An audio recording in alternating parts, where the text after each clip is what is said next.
पूर्णमदः पूर्णमिदं पूर्णात् पूर्णमुदच्यते पूर्णस्य पूर्णमादाय पूर्णमेवावशिष्यते। ओम शांति शांति शांतिः। ओम गुरुर्ब्रह्मा गुरुर्विष्णुर्गुरुर्देवो महेश्वरः गुरु साक्षात् परं ब्रह्म तस्मै श्री गुरवे नमः। शंकरं शंकराचार्यं केशवं बादरायणं सूत्रभाष्यकृतौ वन्दे भगवन्तौ पुनः पुनः। ईश्वरो गुरुरात्मेति मूर्तिभेदविभागिने व्योमवद्व्याप्तदेहाय दक्षिणामूर्तये नमः। सदाशिवसमारम्भां शङ्कराचार्यमध्यमाम् अस्मदाचार्यपर्यन्तां वन्दे गुरुपरम्पराम्।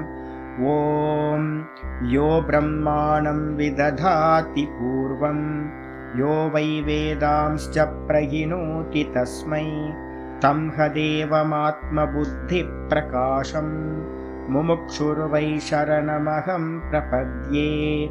ओम शांति शांति शांतिः। ओम असतो मा सद्गमय तमसो मा ज्योतिर्गमय मृत्योर्मामृतं गमय। ओम शांति शांति शांतिः। ओम सहना भवतु सहनौ भुनक्तु सह वीर्यं करवावहै तेजस्विनावधीतमस्तु मा विद्विषावहै। ओम शांति शांति शांतिः। ओम आप्यायन्तु ममाङ्गानि वाक्प्राणश्चक्षुश्रोत्रमतो बलमिन्द्रियाणि च सर्वाणि सर्वं ब्रह्म उपनिषदं माहं ब्रह्म निराकुर्याम् मामा ब्रह्म निराकरोत्। अनिराकरणमस्तु अनिराकरणं मे अस्तु तदात्मनि निरतेय उपनिषत्सु धर्मास्ते मयि सन्तु ते मयि सन्तु। ओम शांति शांति शांतिः। நம்ம பார்த்துக்கிட்டு இருக்கிறது கேனோபனிஷத்தில் வாக்கிய பாஷ்யம். இந்த வாக்கிய பாஷ்யத்தில் முதல் கண்டம் கம்ப்ளீட் பண்ணிட்டு இப்போ ரெண்டாவது கண்டத்துக்குள்ளார என்டர் ஆயிருக்கோம். இந்த ரெண்டாவது கண்டமும் எதுக்காக அப்படின்னா மனனத்துக்காக தான் செய்யப்பட்டிருக்கு. இந்த ரெண்டாவது கண்டத்துக்கு பார்த்தீங்கன்னா ஆச்சாரியர் ஒரு சின்ன அவதாரிக்க பாஷ்யம் சொல்றார். யதி மன்யசே சுவேத இதி ஆரம்பிக்குது. முதல் மந்திரம் ஆரம்பிக்கிறது யதி மன்யசே சுவேதே தீ தகரமே வாபி நூனம் துவம் அப்படின்னு ஆரம்பிக்குது. அந்த மந்திரம் பார்த்தீங்கன்னா எதுக்காக இந்த ரெண்டாவது கண்டத்தில் 5 மந்திரங்கள் சொல்லப்பட்டிருக்கு அப்படின்னா சுவேத இதி சிஷ்ய புத்தி விசாலனாய. விசாலனா சிஷ்ய புத்தியை பார்த்தீங்கன்னா அசைத்து பார்ப்பதற்காக. எதுக்காக அசைச்சு பார்க்கணும்? ஞானம் திருடமாகணும். பரோட்ச ஞானம் திருடமாக தான் அது பார்த்தீங்கன்னா அபரோக்ஷமாக பரிணமிக்கும். மனசு நல்லா புரிஞ்சுக்கணும். திரும்ப திரும்ப திரும்ப திரும்ப திரும்ப சிரவணம், நல்லா சிரவணத்தை பண்ணணும். எதுக்காக அப்படின்னு கேட்டிங்கன்னா எதுக்காக 10 உபனிஷத்து படிக்கணும்னு சொல்லியிருக்கு. யோசிச்சு பார்த்தீங்க அப்படின்னா ஒரு உபனிஷத்தை தெரிஞ்சு போச்சு இல்லை, பத பாஷ்யத்திலும் தெரிஞ்சு போச்சு. திரும்ப எதுக்கு வாக்கிய பாஷ்யம் படிக்கணும்? 2 பாஷ்யத்தை எதுக்காக படிக்கணும்? மெனக்கெட்டு ஒரு 40 கிளாஸ் முன்னாடி ஒரு 40-45 கிளாஸ் பண்ணிட்டு திரும்ப அதே மந்திரத்தை திரும்பவும் வேற பண்றோம். அதே மாதிரி இந்த முதல் கண்டத்துல என்ன சொல்லியிருக்கோ அதே தான் வேற ஒரு ஃபார்ம்ல பார்த்தீங்கன்னா இப்போ ரெண்டாவது கண்டத்துலையும் பேச போகுது. கீதாவில் என்ன படிக்கிறோமோ அதே தான் எல்லா உபனிஷத்துல இருக்கிறது தான். ஒன்றும் பேர் தான் மாற்றி இருக்கு. எல்லாம் விஷயம்லாம் ஒண்ணுதான். எதுக்காக இவ்வளவு படிக்கணும்? ஒரு உபனிஷத்து படிச்சா பத்தாதா அப்படின்னு கேட்டீங்கன்னா அதுக்கு என்ன பேர் சொல்றோம் நம்ம? ஆவருத்தி அப்படின்னு பார்த்தோம். ஆவருத்தி அசகிருத் சப்தாத் அப்படின்னு ஒரு பிரம்மசூத்திரம் இருக்கு. அது சொல்லுது என்னன்னு கேட்டீங்கன்னா நம்ம அனாதி காலத்துல இருந்து நமக்கு நிறைய மைண்ட் செட்டப் ஏகப்பட்ட மைண்ட் செட்டப் தப்பா இருக்கு. அப்போ எல்லாத்தையும் நீக்கணும் அப்படின்னும் போது ஒரு வாட்டி படிச்சா மட்டும் பார்த்தீங்கன்னா ஒரு கிரந்தத்தை படிச்சா போத மாட்டேங்குது. அதுக்காக பார்த்தீங்கன்னா நிறைய உபனிஷதங்களை திரும்ப திரும்ப திரும்ப எல்லா கார்னர்லையும் நமக்கு சந்தேகம் தீர்ற வரைக்கும் என்ன பண்ணணும்? சிரவணம் பண்ணணும். அப்ப சிரவணத்தினாலையும் மனனத்தினாலையும் நமக்கு என்ன நடக்கும் அப்படின்னு கேட்டீங்கன்னா சிரவணத்தினால பார்த்தீங்க அப்படின்னா முக்கியமானது பிரமாணகத சம்சய நிவர்த்தின்னு சொல்லுவோம். உபனிஷத்தை தவிர்த்து வேற எதனாலையும் இந்த பிரம்மத்தை அறிய முடியாதுன்னு சிரவணத்தினால தெரிஞ்சிடும். மனனத்தினால வந்து பார்த்தீங்கன்னா பிரமேயகத சம்சய நிவர்த்தின்னு சொல்லுவோம். பிரமேயம்னா என்னது அப்படின்னா ஆத்மாவுக்கு பேர் பிரமேயம்னு பேர். இந்த வேதாந்தத்துக்கு பேர் பிரமாணம்னு பேர். இந்த பிரமாணத்தை திரும்ப திரும்ப வாசிக்க வாசிக்க வாசிக்க நல்லா பிரமாணத்துல நல்லா டவுட் எல்லாம் போயிடும். அந்த பிரமேயம் என்று அப்படின்னா நான், அந்த நானை பத்தி சாஸ்திரம் எல்லாம் சொல்லுது என்னன்னு கேட்டீங்கன்னா, நான் பிரம்மமா இருக்கேன் அப்படின்னு சாஸ்திரம் சொல்லுது. நான் தேகம் இல்லை அப்படின்னு சாஸ்திரம் சொல்லுது. அது வந்து நமக்கு வந்து பார்த்தீங்கன்னா சிரவணம் பண்ணா மட்டும் பத்தாது. நிறைய பேர் ஊர்ல வந்து பார்த்தீங்கன்னா ஏகப்பட்ட பேர் வந்து பார்த்தீங்கன்னா சிரவணம் பண்ணி முடிச்சிருக்காங்க. ஆனா அவங்களுக்கு வந்து பார்த்தீங்கன்னா மனனத்துக்கு போகவே இல்லை. நிறைய எல்லா இடத்துலையுமே மனநத்தோட லட்சணம் என்ன அப்படின்னு கேட்டீங்கன்னா, மனநத்தோட லட்சணம் என்னன்னா ரொம்ப அற்புதமானது. தன்னை பிடிச்சிக்கிட்டு மீதி எல்லாத்தையும் தனக்கு கண்ணியமா இருக்கிறது எல்லாத்தையும் நீக்கிறது. இதுதான் மனநத்தோட முக்கியமான ப்ராசஸ். அப்ப நான் யார், ஆத்மா யார், அனாத்மா யாருன்னு குருநாதர் மூலமா சாஸ்திரத்து மூலமா கேட்டு தெரியறது சிரவணம். ஆத்ம அனாத்ம விவேகம் உண்டாகிறது. விவேகம் உண்டானதுக்கு பிறகு அனாத்ம விஷயங்களை எல்லாத்தையும் நேர்த்தி பண்றதுதான் வந்து பாத்தீங்கன்னா மனனம். இதுதான் யாரும் பண்றது இல்லை. நான் சமீபத்துல நிறைய ஒரு டிராவல் பண்றதுல ஒரு 20-25 வருஷமா பார்த்துக்கிட்டு இருக்கேன். எல்லாத்துக்கும் வந்து பாத்தீங்கன்னா பாடம் கேட்டா போதும்னு நினைக்கிறாங்க. பாடம் வந்து பாத்தீங்கன்னா கேட்டா போதும் அப்படின்னு. பாடம் கேட்டாலும் பத்தாது. ஏன்னு கேட்டீங்கன்னா நேத்தி ப்ராசஸ் வந்து பாத்தீங்கன்னா முக்கியமானது. நேத்தி வச்சனை நிகமா அபோச்சு. இந்த ஆத்மாவை அறியறதுக்கு வந்து இதுன்னு சொல்லி படிக்க முடியாது. நம்ம சிரவணத்துல எல்லாம் எப்படி படிக்கிறோம்? ஒரு சப்தங்களை ஒரு உபனிஷத்தை வந்து இதுன்ற மாதிரி தான் படிக்கிறோம். வாஸ்தவத்துல என்ன பண்ணணும்னு கேட்டீங்கன்னா நேத்தி தான் பண்ணணும். இந்த முக்கியமானது. அதாவது மனனம் பண்ணாம வந்து நிதித்தியாசனத்துக்கு போகவே முடியாது. ஒரு பக்கம் என்ன பண்றாங்க, நிறைய பேர் வந்து பாத்தீங்கன்னா சிரவணத்தோட நிப்பாட்டிடுறாங்க. சப்தங்களை வந்து வருஷக்கணக்கா வந்து பாத்தீங்கன்னா சப்தங்களை உருட்டிக்கிட்டே இருக்கிறது உபனிஷத்தை. அது பண்ணலாம். ஆனா அதுக்கு அடுத்தது வந்து பாத்தீங்கன்னா மனநத்துக்கு போனா மனநத்துக்கு யாரும் போறதே இல்லை. அடுத்த கேட்டகரி வந்து பாத்தீங்க அப்படின்னா ரமணாசிரம் மாதிரி நிறைய இடத்துல வந்து சிரவணத்துக்கும் போறதில்ல, மனநத்துக்கும் போறதில்ல. நேரடியா வந்து பாத்தீங்கன்னா நிதித்தியாசனத்துல போய் உட்கார்றாங்க. ரெண்டுமே வந்து பாத்தீங்கன்னா தப்பு. சிரவணத்தோட பாதி பேர் நிப்பாட்டிடுறாங்க. நிறைய பேர் வந்து நிதித்தியாசனத்துல இருந்து ஆரம்பிக்கும் போது நிதித்தியாசனத்துல. அப்ப அந்த மனநம்ன்ற பாட்டை வந்து பாத்தீங்கன்னா எல்லாருமே நிப்பாட்டிடுறாங்க. ஆக்சுவலா வந்து உங்களை தெரியப்படுத்துறது எது அப்படின்னு கேட்டீங்கன்னா, நம்ம யோக சாஸ்திரத்துல பார்த்துட்டு இருக்கோம்ல, சர்வம் யோக சித்தவிருத்தி நிரோதம். அங்க வந்து சித்தவிருத்தியை நிரோதம் பண்ணாதான் ததா திருஷ்டுகு சுரூபி அவஸ்தானம் தான் தானா நிக்க முடியும். அதே மாதிரி தான் இங்கேயும் நேத்தி எல்லாத்தையும் நேர்த்தி பண்ணதுக்கு பிறகு நான் மாத்திரம் மிச்சம் இருக்கிறது தான் வந்து பாத்தீங்கன்னா மனநத்தோட முடிவு. அந்த நான்லயே தொடர்ந்து நிக்கிறது தான் வந்து பாத்தீங்கன்னா நிதித்தியாசனம்னு தொடர்ந்து நிற்றல் அப்படின்னு அனுபவிச்சு போறாங்க. அப்ப என்ன பண்றாங்க, இந்த நான் விட்டுட்டு மற்றது எல்லாத்தையும் நீக்கிற காரியத்தை பண்ணாதான் நீங்க நிதித்தியாசனம் உங்களுக்கு சக்சஸ் ஆகும். ஆயிடுச்சுங்களா? அப்ப அதனால வந்து பாத்தீங்கன்னா ஆச்சாரியர் ரொம்ப அழகா சொல்றாரு, சிஷ்ய புத்தி விசாலனா. இந்த மந்திரங்கள் என்ன பண்ண போகுதுன்னா சிஷ்யனோட புத்தியை வந்து பாத்தீங்கன்னா நல்லா அசைச்சு பார்க்க போகுது. அவனோட ஞானம் எப்படி இருக்கு அப்படின்னு.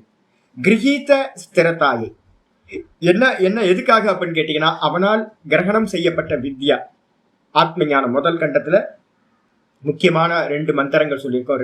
ரெண்டாவது மந்திரம், 3வது மந்திரம். இந்த 2வது மந்திரத்தோட இதுதான் வந்து பாத்தீங்கன்னா 3வது மந்திரமா மனனம் பண்றவனுக்கு சொல்லப்பட்டிருக்கு.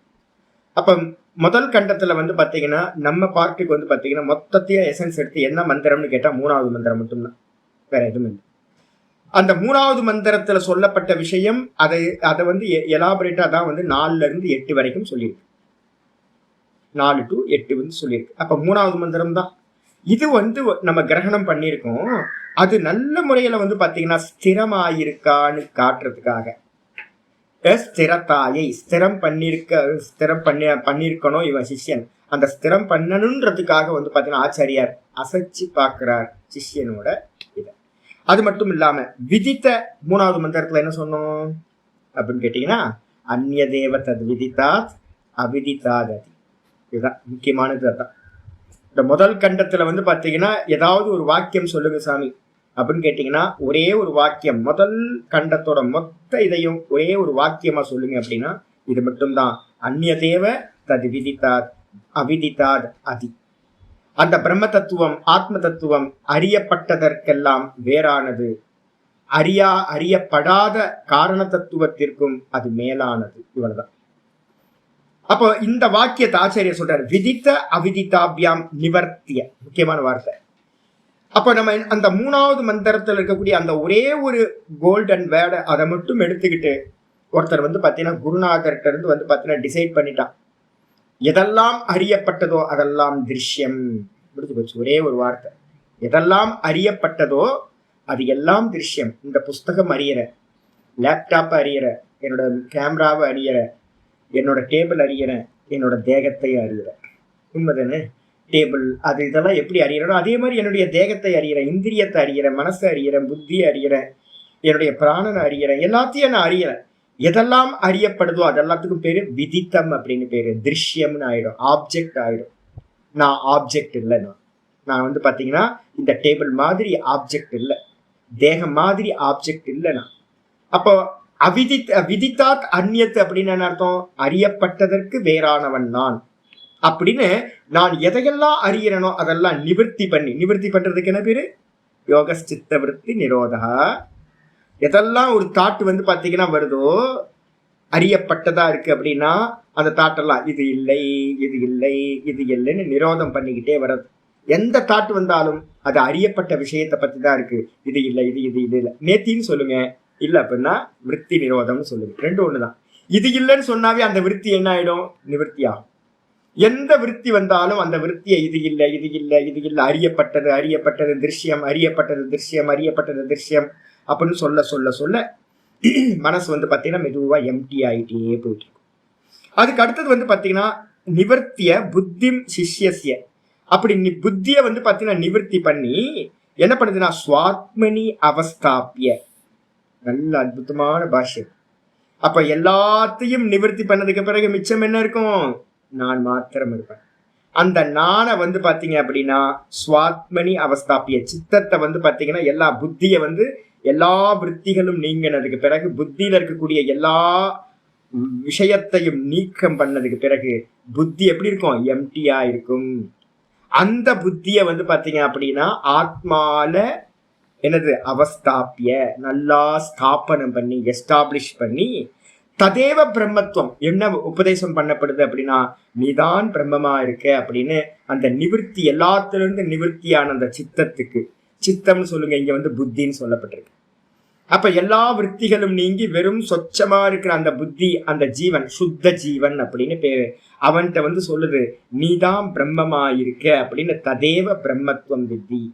எல்லாம் நீங்கினதுக்கு பிறகு இருக்கக்கூடிய அந்த தான் தான் தான்லயே இந்த புத்தியை நிலை நிறுத்தி அந்த தான் தான் பாத்தீங்கன்னா பிரம்மம் அப்படின்னு. ததேவ பிரம்மத்துவம் வித்தி, அதனையே பிரம்மம் என்று அறிவாயாக அப்படின்னு பாத்தீங்கன்னா சொல்லி பிரம்மத்துவம் வித்தி இது ஸ்வராஜ்ய அபிஷிச்ச. ஸ்வராஜ்யம் அப்படின்னா ஸ்வராஜ்ய பதம் அப்படின்னு பேர். ஸ்வராஜ்ய சித்தினே ஒரு கிரந்தம் இருக்கு, ஃபேமஸான கிரந்தம். அந்த ஸ்வராஜ்யத்துல பாத்தீங்கன்னா பட்டாபிஷேகம், அகம் பிரம்மாஸ்மி அப்படின்னு இவனை பட்டாபிஷேகம் பண்ணி எனது உபாசிய பிரதிஷேதேன. உபாசிய அப்படின்னா உனக்கு அந்நியமா எதுவும் பிரம்மம்னு ஒண்ணு இல்லை, உபாசனை எல்லாம் பண்ணாத, நான் அந்த சுத்த நான் தான் எல்லாமா இருக்கிறது, அதுதான் ஈஸ்வரன். அதுக்கு அந்நியமா பாத்தீங்கன்னா எந்த உருவங்களும் நீ உபாசனை பண்றியே, ராமர் கிருஷ்ணர் அப்படின்னு, இது எல்லாம் பாத்தீங்கன்னா வாஸ்தவம் இல்லை. அதெல்லாம் பாத்தீங்கன்னா உபாசனைக்காக விதிக்கப்பட்டவைகள்.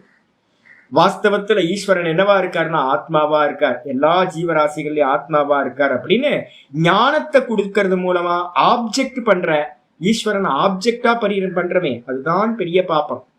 அப்ப இந்த மந்திரங்கள் என்ன பண்ணுதுன்னா நேதம் எதிதம் உபாசத்தை, இது என்று நீ எதை உபாசிக்கிறாயோ அது பிரம்மம் இல்லை அப்படின்னு சொல்லி நம்ம புத்திய பாத்தீங்கன்னா என்ன பண்ணுது? ஆப்ஜெக்ட் பண்ணாம ஈஸ்வரன் எங்கேயோ இருக்கார், கைலாயத்துல வைகுண்டத்துல எனக்கு வேறா இருக்கார் அப்படிலாம் நம்ம பாத்தீங்கன்னா உபாசனை பண்றோம், அவரை ஜபம் பண்றோம், தியானம் பண்ணணும், ஆராதனை பண்ணணும் அப்படின்னு நம்ம நினைக்கிறோமே, எல்லாத்துலயும் துவைத புத்தி நம்ம கிட்ட இருக்கு, அவரை அறியல. அப்போ அதெல்லாம் உபாசனா காண்டத்துல கரெக்ட். ஆனா உபாசனை தாண்டி மேல வந்ததுக்கு பிறகு சிஷ்யன் என்ன பண்ணணும்? அது மாதிரி பிரம்மம் பாத்தீங்கன்னா அது மாதிரி உபாசிய விஷயம் இல்லை, ஆப்ஜெக்ட் இல்லைன்னு நீக்கி என்ன பண்ணுது?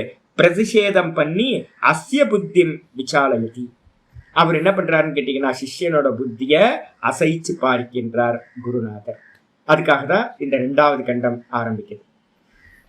வந்திருக்க 2வது கண்டத்துல முதல் மந்திரம் யதிமன்யசே சுவேதேதி, யதிமன்யசே சுவேதேதி दहरमेवापि नूनं त्वं दहरमेवापि नूनं त्वं त्वं वेत्त ब्रह्मणो रूपं वेत्त ब्रह्मणो रूपं यतस्य त्वं यदस्य यतस्य त्वं यदस्य देवेष्वतनुमीमांस्यमेव देवेष्वतनुमीमांस्यमेव ते मन्ये विदितं ते मन्ये विदितं यदि मन्यसे सुवेदेति दहरमेवापि नूनं त्वं वेत्त ब्रह्मणो रूपं यतस्य त्वं यदस्य देवेष्वतनुमीमांस्यमेव ते मन्ये विदितं. அற்புதமான மந்திரம். இந்த முதல் கண்டத்துல இருக்கிறத சிரவணம் பண்ணதுக்கு பிறகு யாருக்காவது சிஷ்யனுக்கு தோணுச்சு, எதி ஒருவேளை, எதின்றதுக்கு அர்த்தம் ஒருவேளை வந்து பாத்தீங்கன்னா மன்யசே நினைப்பாயாகில். இது வந்து பாத்தீங்கன்னா மந்திரம் வந்து 230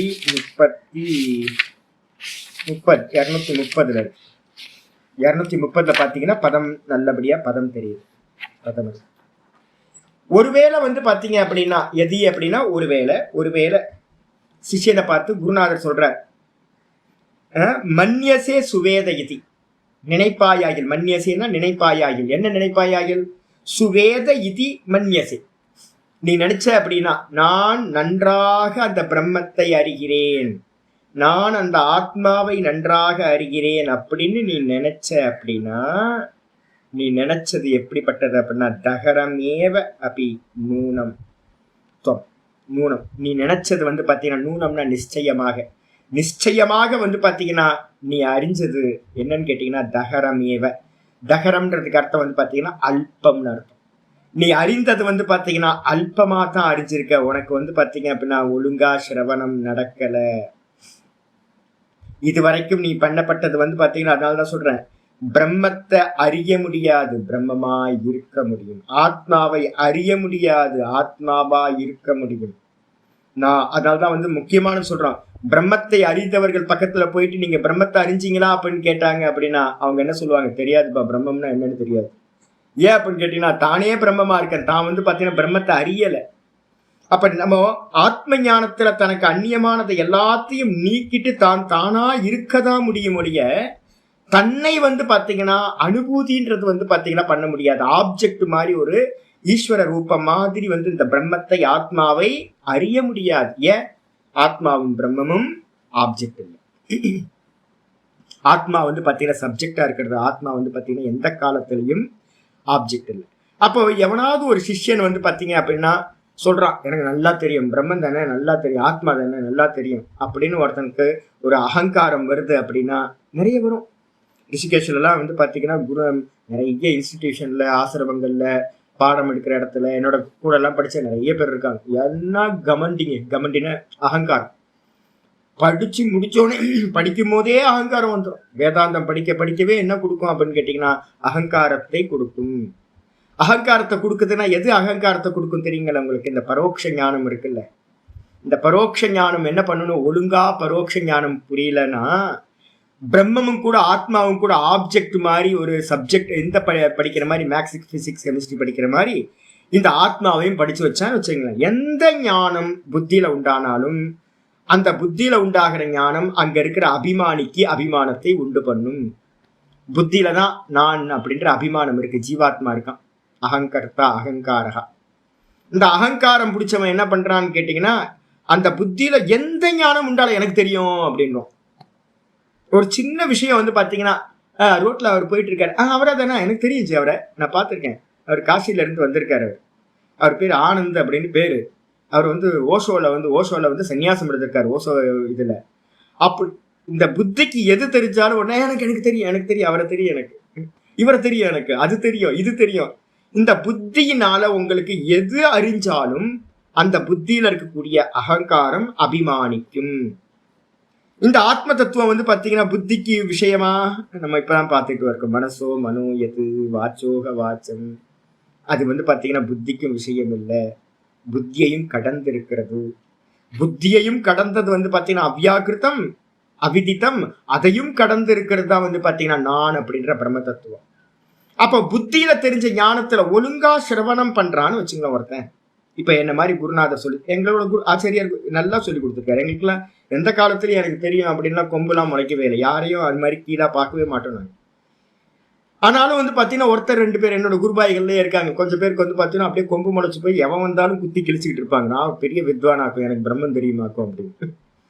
ஆனா உண்மையிலேயே புரிதல் உண்டாச்சு அப்படின்னா நம்ம புத்தியில புரிஞ்சது ஞானம் இல்லை, அது பரோட்சம் சப்த மாத்திரம் அப்படின்னு தெரிஞ்சது.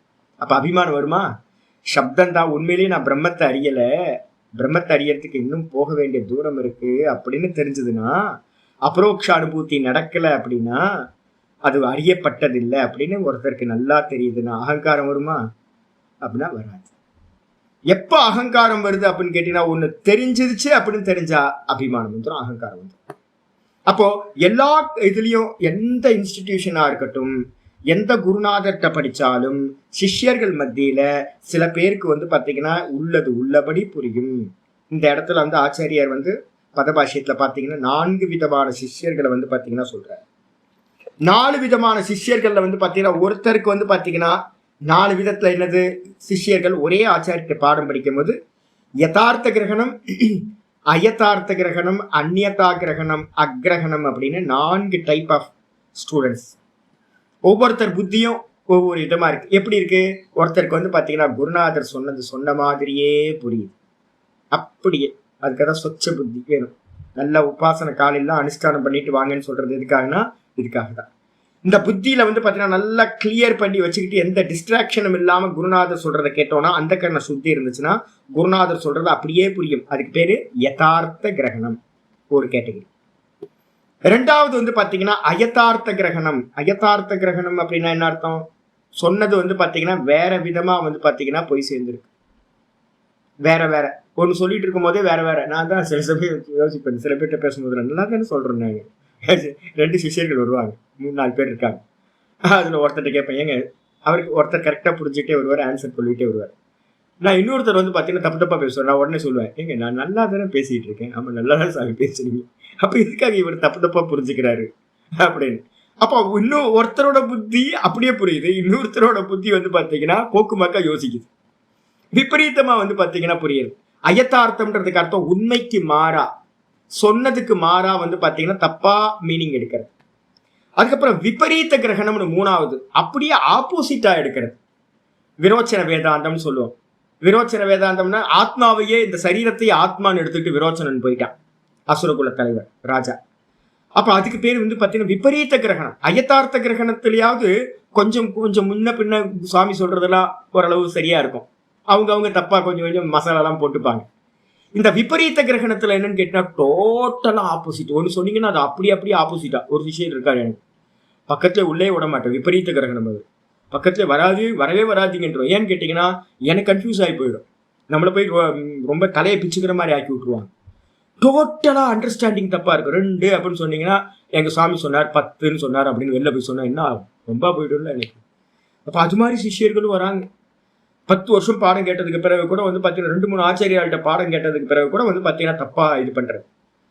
என்கிட்ட ஒரு சிஷ்யர் இருந்தார், அவர் நிறைய அபிச்சார கர்மாக்கள்லாம் பண்ற அந்த ஒரு ஏரியா, அவர் இருந்த ஏரியா, பிறந்த ஏரியா வந்து பாத்தீங்கன்னா ஒரு பக்கம், அந்த ஏரியா ஃபுல்லா மாந்திரிகம் தான்.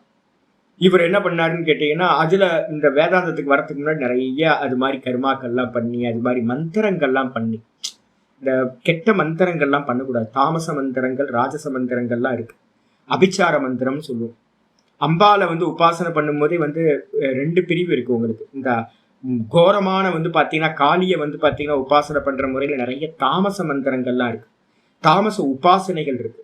பணத்துக்கு மேல ஏறி உட்கார்ந்து உபாசனை பண்றது, யக்ஷினிகளை வந்து வசப்படுத்துறதுக்காக மந்திர பிரயோகம் பண்றது, தாடனம், மாரணம், அப்புறம் வசீகரணம், இது மாதிரிலாம் நிறைய இருக்கு. இதுக்காகலாம் மந்திரங்களை பிரயோகம் பண்றது, இந்த பில்லி சூனியம் இதெல்லாம் வந்து பிரவருத்தி பண்றது. இது மாதிரி பண்ணும் போது என்ன ஆயிடும் அப்படின்னு கேட்டீங்கன்னா அந்த புத்தி வந்து பாத்தீங்கன்னா பொல்யூட் ஆயிடும். அதுக்கப்புறம் நல்ல விஷயங்களை உள்ள சொன்னா கூட வந்து பாத்தீங்கன்னா அந்த நல்ல விஷயங்கள் உள்ள போகவே போகாது. பல வருஷம் படிப்பாங்க, ஆனாலும் வந்து பாத்தீங்கன்னா எல்லாம் தப்பாவே இருக்கும். ஏன்னு கேட்டீங்கன்னா உள்ளுக்குள்ளார தப்பான பதிவு உண்டாயிருக்கும். இது நல்ல பதிவு வந்து உள்ள போகவே போகாது. விபரீத கிரகணம் நான் ரொம்ப கேர்ஃபுல்லா இருப்பேன். அயத்தார்த்த கிரகணமா இருக்கிறவங்களையாவது நம்ம என்ன பண்ணலாம் கொஞ்சம் புரிய வைக்கிறதுக்கு. இப்ப நம்மலாம் இருக்கோம், நிறைய பேர் கொஞ்சம் அரைகுறையா புரிஞ்சிருப்போம்.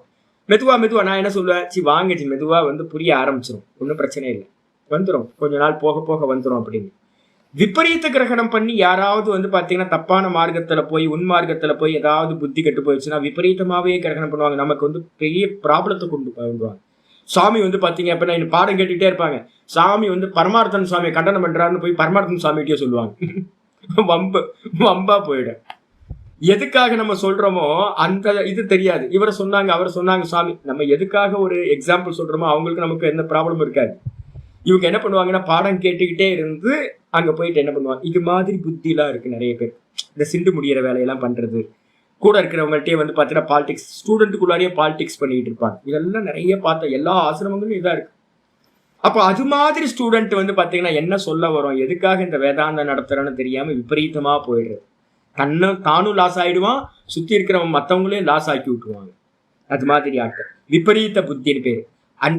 யதார்த்த கிரகணம், அயதார்த்த கிரகணம், அந்நியதா கிரகணம், இன்னொரு ஒரு ஆள் இருக்காரு அக்ரகணம்னு பேரு. எல்லாம் தலைக்கு மேலேயே போயிட்டு இருக்கோம் சாமி, ஒன்றும் தெரியாது, உள்ளேயே போகாது, ஒன்றும் போகாது. ஆனாலும் பாடத்துல பாத்தீங்கன்னா ஏதோ ஒரு புண்ணியம் முடிகிற வரைக்கும் பாத்தீங்கன்னா கோர்ஸ் முடிகிற வரைக்கும் 8-10 வருஷம் கூட அப்படியே உட்கார்ந்தே இருப்பாங்க. அது மாதிரி ஸ்டூடெண்ட் ஒருத்தர் இருந்தார், பொம்மை மாதிரியே இருப்பார், அப்படியே உட்கார்ந்து இருப்பார். எனக்கு ஆச்சரியமா இருக்கும், ஒண்ணுமே புரியல, ஆனாலும் மனுஷன் பாத்தீங்கன்னா உட்கார்ந்து இருக்காரு அப்படின்னு ரொம்ப ஆச்சரியமா இருக்கு. சரி இருந்துட்டு போட்டோம், அதாவது அடுத்தடுத்த ஜென்மத்துல பாத்தீங்கன்னா புரியும், மெதுவா ஒரு சம்ஸ்காரம் ஆகட்டும்னு நாங்க விட்டு வைப்போம். இதுல விபரீத கிரகணம் தான் ரொம்ப கேர்ஃபுல்லா இருக்க வேண்டியது. விபரீத கிரகணம் நமக்கு பாத்தீங்கன்னா நம்மளோட மனசாந்தியை பாத்தீங்கன்னா போக்கிடுவாங்க. மற்ற 3 கேட்டகரி கூட பரவாயில்ல, மெதுவா இதாகிட்டோம். அப்ப 4 கேட்டகரியா சிஷ்யர்களை பாத்தீங்கன்னா ஆச்சரியார் பண்றாரு. இதுல அந்த அயதார்த்த கிரகணம் இருக்குல்ல, அந்த அயதார்த்த கிரகணத்தை தான் இங்க சிஷ்யனை சொல்றார். ஒரு சிஷ்யன் பாத்தீங்கன்னா யதார்த்த கிரகணம் இருக்கிறவன் அவனுக்கு ஒன்றும் ப்ராப்ளம் இல்லை. இந்த அயதார்த்த கிரகணம் இருக்கிறவன் என்ன பண்ணுவான், தப்பா புரிஞ்சுப்பான். நான் ரொம்ப கேர்ஃபுல்லா 3வது மந்திரத்தை திரும்ப திரும்ப சொல்றேன். எது அறியப்படுகிறதோ அது நீ இல்லை, எது அறியப்படுகிறதோ அது விதித்தம்.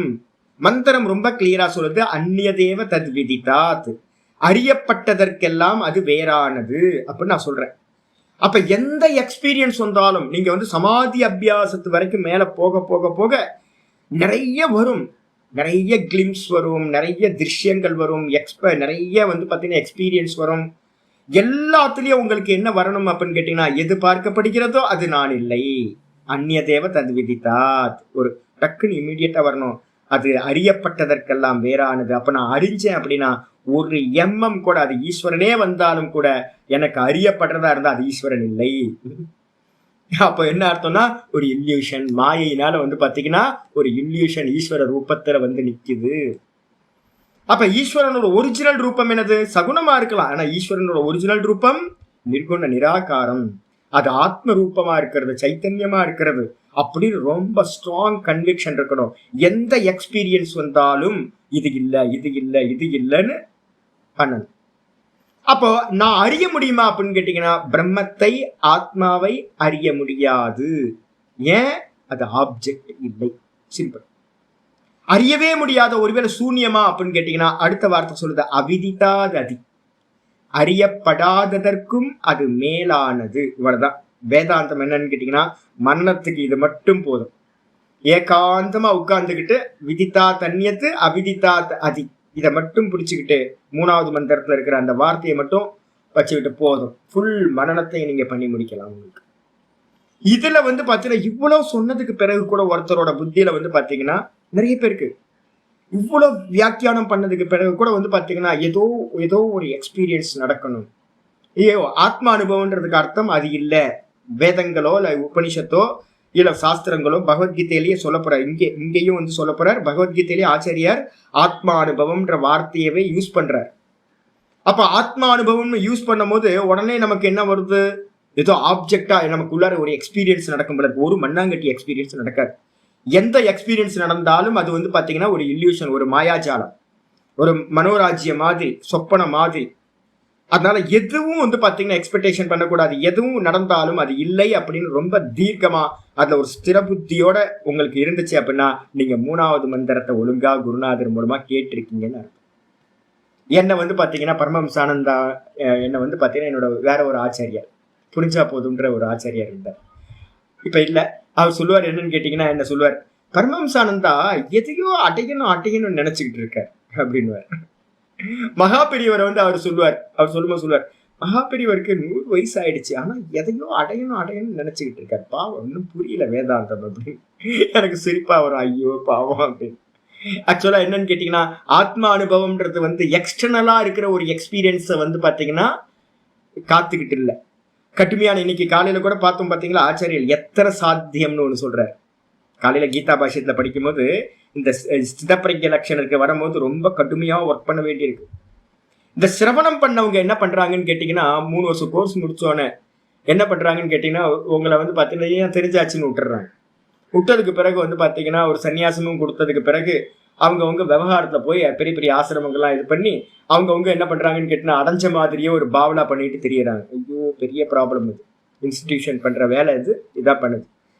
நம்ம இன்னும் டிராவல் பண்ண வேண்டி இருக்கு. எத்தனை சாத்தியம் சிரவணம் பண்ணதுக்கு பிறகு ஸ்திதப்பிரக்ஞ லட்சணம் சொல்லப்பட்ட விஷயங்கள்லாம் தன்னிடத்துல வரணும். அது எத்தனை சாத்தியம் அனுபூதி பண்றதுக்கு வந்து பாத்தீங்கன்னா முயற்சி செய்து அடைய வேண்டியது அப்படின்னு தெரியாம ரொம்ப ரிலாக்ஸா வந்து பாத்தீங்க அப்படின்னா போகங்கள்ல போயிடுறாங்க. இங்க அங்க ஊர் சுத்தி ஆனந்தமா இருக்காங்க. இந்த பரோட்ச ஞானத்தை அடைஞ்சு அதுவும் ஸ்திரமா இருக்காது. கொஞ்சோண்டு 4-5 உபனிஷத்து, ஒரு 3 வருஷம் கோர்ஸ்ல வந்து பாத்தீங்கன்னா ஒரு 4-5 உபனிஷத்து தான் படிக்க முடியும். ஒரு 5 உபனிஷத்து, பிரம்மசூத்திரத்துல ஒரு 4 சூத்திரம் 555 படிக்க மாட்டாங்க. பிருகதாரணி சாந்தோக்கியத்துல ஒவ்வொரு சின்ன சின்ன சாப்டர் ஏதாவது ஒண்ணு எடுத்துட்டு மீதி எல்லாத்தையும் விட்டுட்டு ஆயா சுத்திக்கிட்டு வந்து பாத்தீங்க அப்படின்னா அவ்வளவுதான் போயிட்டே இருக்கு. என்ன ஆகும் யோசிச்சு பாருங்க, முடிச்சு போச்சு. அப்ப வந்து பாத்தீங்கன்னா அனுபூத்தின்னு ஏன் முயற்சி பண்றாங்க? மகா பெரியவர் வந்து பாத்தீங்கன்னா கடைசி வரைக்கும் வந்து பாத்தீங்கன்னா எத்தனத்திலேயே இருந்தார், முயற்சி பண்ணிக்கிட்டே இருந்தார். பெரியவங்க எல்லாரும் வந்து பாத்தீங்கன்னா தன்னை வருத்திக்கிட்டாங்க. எதுக்கு அப்படின்னு கேட்டா ஆப்ஜெக்ட் எக்ஸ்பீரியன்ஸுக்கு இல்லை. இது சிம்பிள் தானே. இந்த 3வது மந்திரம் இப்ப நான் சொல்றேன் அப்படின்னா பெரியவங்க வந்து பாத்தீங்கன்னா பெரிய நாலேஜ் உள்ளவங்க. அப்ப அவங்க வந்து பாத்தீங்கன்னா இதெல்லாம் சொல்றாங்க அப்படின்னா எதுக்காக? நான் வந்து உங்களுக்கு ஒரு புக்கு ரெஃபரன்ஸ் கொடுக்குறேன். அபினவ வித்யாதீர்த்தரோட ஃபவுண்டேஷன் வந்து சென்னையில டி நகர்ல இருக்கு. அங்க வந்து ஒரு தமிழ் புக் வந்து பாத்தீங்கன்னா ஃபேமஸான புக் இருக்கு, பக்தியும் யோகமும் ஞானமும் ஆத்மானுபூதியும் அப்படின்னு அதோட டைட்டில். என்லைன்மெண்ட் பத்தின ஒரு விஷயம் இங்கிலீஷ்லயும் இருக்கு, இதுலயும் இருக்கு, நம்ம தமிழ் புக்கும் இருக்கு. நான் உங்களுக்கு அந்த லிங்க் வந்து அந்த அட்ரஸும் இதுவும் நான் அனுப்புறேன் உங்களுக்கு எல்லாத்துக்கும். கண்டிப்பா வந்து பாத்தீங்கன்னா நீங்க எல்லாரும் வந்து பாத்தீங்கன்னா அந்த புஸ்தகத்தை வாங்கி வச்சுக்கணும். அபினவ வித்யாதீர்த்தர், அதுக்கப்புறம் அவரோட குருவா இருக்கக்கூடிய சந்திரசேகர பாரதி, அதுக்கப்புறம் இந்த பரம்பரையில இந்த சிருங்கேரி பரம்பரையில வந்த வித்யாரண்ய சுவாமிகள், சுரேஸ்வர ஆச்சாரியார். நம்ம வித்யாரண்ய சுவாமிகளோட வந்து பாத்தீங்கன்னா படிக்க போறோம். யோகசூத்திரம் முடிச்சோடனே நான் வந்து பாத்தீங்க அப்படின்னா ஜீவன் முக்தி விவேகம் அப்படின்னு ஒரு டெக்ஸ்ட் எடுக்க போறேன். பிரதானம் ஜீவன் முக்தி விவேகம், ஜீவன் முக்தி அடையிறது எப்படி அப்படின்னு. இந்த ஸ்திதப்பிரக்ஞ லட்சணத்துல பகவத்கீதையில நம்ம என்னெல்லாம் படிக்கிறோமோ அதெல்லாம் அங்க வந்து பாத்தீங்கன்னா அப்படியே நான் என்ன கொட்டேஷன்ஸ் எல்லாம் சொல்லுவேனோ அது எல்லாம் வித்யாரண்யரோட ஸ்டைல். எனக்கு வந்து பாத்தீங்கன்னா ஒரு காப்பி நான் வந்து ஒரு காப்பி பண்றேன், நான் கட் அண்ட் பேஸ்ட் மாதிரி. வித்யாரண்ய சுவாமி வந்து எனக்கு உள்ள நல்லா போயிருக்கார். அவர் மாதிரியே தான் நான் வந்து பாத்தீங்கன்னா கொட்டேஷன்ஸ் கொடுத்துக்கிட்டே போயிட்டு இருப்பேன். அவர் தான் எனக்கு வந்து கைடு. அப்போ அவர் சொல்ற அந்த ஜீவன் முக்தி விவேகத்துல வந்து பாத்தீங்கன்னா ரொம்ப எத்தனை சொல்லுவார். மனோநாசம் வாசனாட்சயம் தத்துவ விவேகம், 3 தான். தத்துவ விசாரம், மனோநாசம், வாசனாட்சயம், ஜீவன் முக்தி விவேகத்துல தான் இருக்கும். அப்போ முயற்சி இருக்கா அப்படின்னு கேட்டீங்கன்னா சுரேஸ்வர ஆச்சாரியரோட சங்கரோட முதல் ஸ்டூடெண்ட், அவர் பிரதான ஸ்டூடெண்ட். சிருங்கேரி மடத்துல வந்து பாத்தீங்கன்னா முதல் ஆச்சாரியார் சுரேஸ்வர ஆச்சாரியர். அவரோட மானச உல்லாசம் அப்படின்னு தட்சிணாமூர்த்தி ஸ்தோத்திரத்துக்கு மேல மானச உல்லாசம் நம்ம பாதியில விட்டுருக்கோம், ஆரம்பிக்காம விட்டுருக்கோம், ஸ்தோத்திரம் மட்டும் படிச்சு விட்டுருக்கோம். அதுல வந்து பாத்தீங்கன்னா 8வது உல்லாசம் அப்படின்னு ஒண்ணு இருக்கு, 8வது 11வது உல்லாசம். அதுல ஃபுல் அண்ட் ஃபுல் வந்து பாத்தீங்கன்னா நான் சொல்ற அந்த யோகங்கள் எல்லாம் உள்ள கொண்டு வந்துருவாங்க. பஞ்சதசியில பாத்தீங்க அப்படின்னா வித்யாரண்ய சுவாமி ரொம்ப கிளியரா வந்து சமாதியை எல்லாத்தையும் கொண்டு வருவார். அனுபூத்தினா என்ன அப்படின்னு. எந்த இடத்துலயுமே அனுபூத்தின்றதுக்கு அர்த்தம் என்ன அப்படின்னு கேட்டீங்கன்னா பெரியவங்க யூஸ் பண்ற அனுபூத்தின்றதுக்கு அர்த்தம் ஆப்ஜெக்ட்ல தனக்கு அந்நியமா ஒரு எக்ஸ்பீரியன்ஸ் இல்லை. ஆத்ம அனுபவம்னா ஆத்மானு ஒண்ணு அறிதல், ஆத்மானு ஒன்ன வந்து பாத்தீங்கன்னா அடைதல், எக்ஸ்பீரியன்ஸ் பண்றது, அது இல்லை. ஆத்மா அனுபவத்துக்கு அர்த்தம் என்ன அப்படின்னா ததாதிரஷ்டு சொரூபே அவஸ்தான். இதான் தான்ல நிக்கிறது தான் அனுபவம். ஏன் அது அனுபவம்னு சொல்லிச்சு அப்படின்னு கேட்டீங்கன்னா இது வரைக்கும் நம்ம என்னவா இருக்கோம்? இப்பெல்லாம் நம்ம தேகத்துல நின்றுட்டு இருக்கோம். இப்போ நான் இருக்கேன், நான் இருந்தாலும் கூட எதோட சேர்ந்து இருக்கேன் அப்படின்னா தேகத்துல நின்றுட்டு இருக்கேன். நான் நானா நிக்கல. அப்ப நான் நானா நிக்கிறது வந்து பாத்தீங்கன்னா இதுவரைக்கும் சம்சாரத்துல அனந்த கோட்டி ஜென்மங்களா நம்ம தேகத்தோடு சேர்ந்து சேர்ந்து நான் தேகம் தேகம் தேகம் தான் நமக்கு எக்ஸ்பீரியன்ஸ் இருந்துச்சு. அந்த தேகாதிகளை எல்லாத்தையும் மனநத்து மூலமா நீக்கிட்டு தான் தானா நிக்கிறது இருக்குல்ல, அது வந்து பாத்தீங்கன்னா புதுசுதான். அது பழசுலாம் இல்லை. நான் புதுசு இல்லை, எப்பவுமே நான் எப்பவுமே பழசு. ஆனா நான் நிக்கிறதுன்றது வந்து பாத்தீங்கன்னா புதுசு. மனநத்துக்கு பிறகு மட்டும்தான், நேத்தி பண்ணதுக்கு பிறகு மட்டும்தான் அது சம்பவிக்கிறது. அப்ப எங்கெல்லாம் ஆத்ம அனுபவம் அப்படின்னு வருதோ அந்த இடத்துல எல்லாம் வந்து பாத்தீங்கன்னா தான் தன்னில் நிற்றல்னு அர்த்தம் எடுக்கணும். தான் தன்னை அறிதல்னு எங்கெல்லாம் பயன்படுத்துறோமோ அந்த இடத்துலலாம் தான் தன்னை எப்படி அறிகிறான், பிரம்மமா அறிகிறான்னு அர்த்தம் எடுக்கணும். இதுவரைக்கும் தேகமா அறிஞ்சுக்கிட்டு இருந்தவன் தன்னை வந்து பாத்தீங்கன்னா அகம் பிரம்மாஸ்மின்னு அறிகிறான்.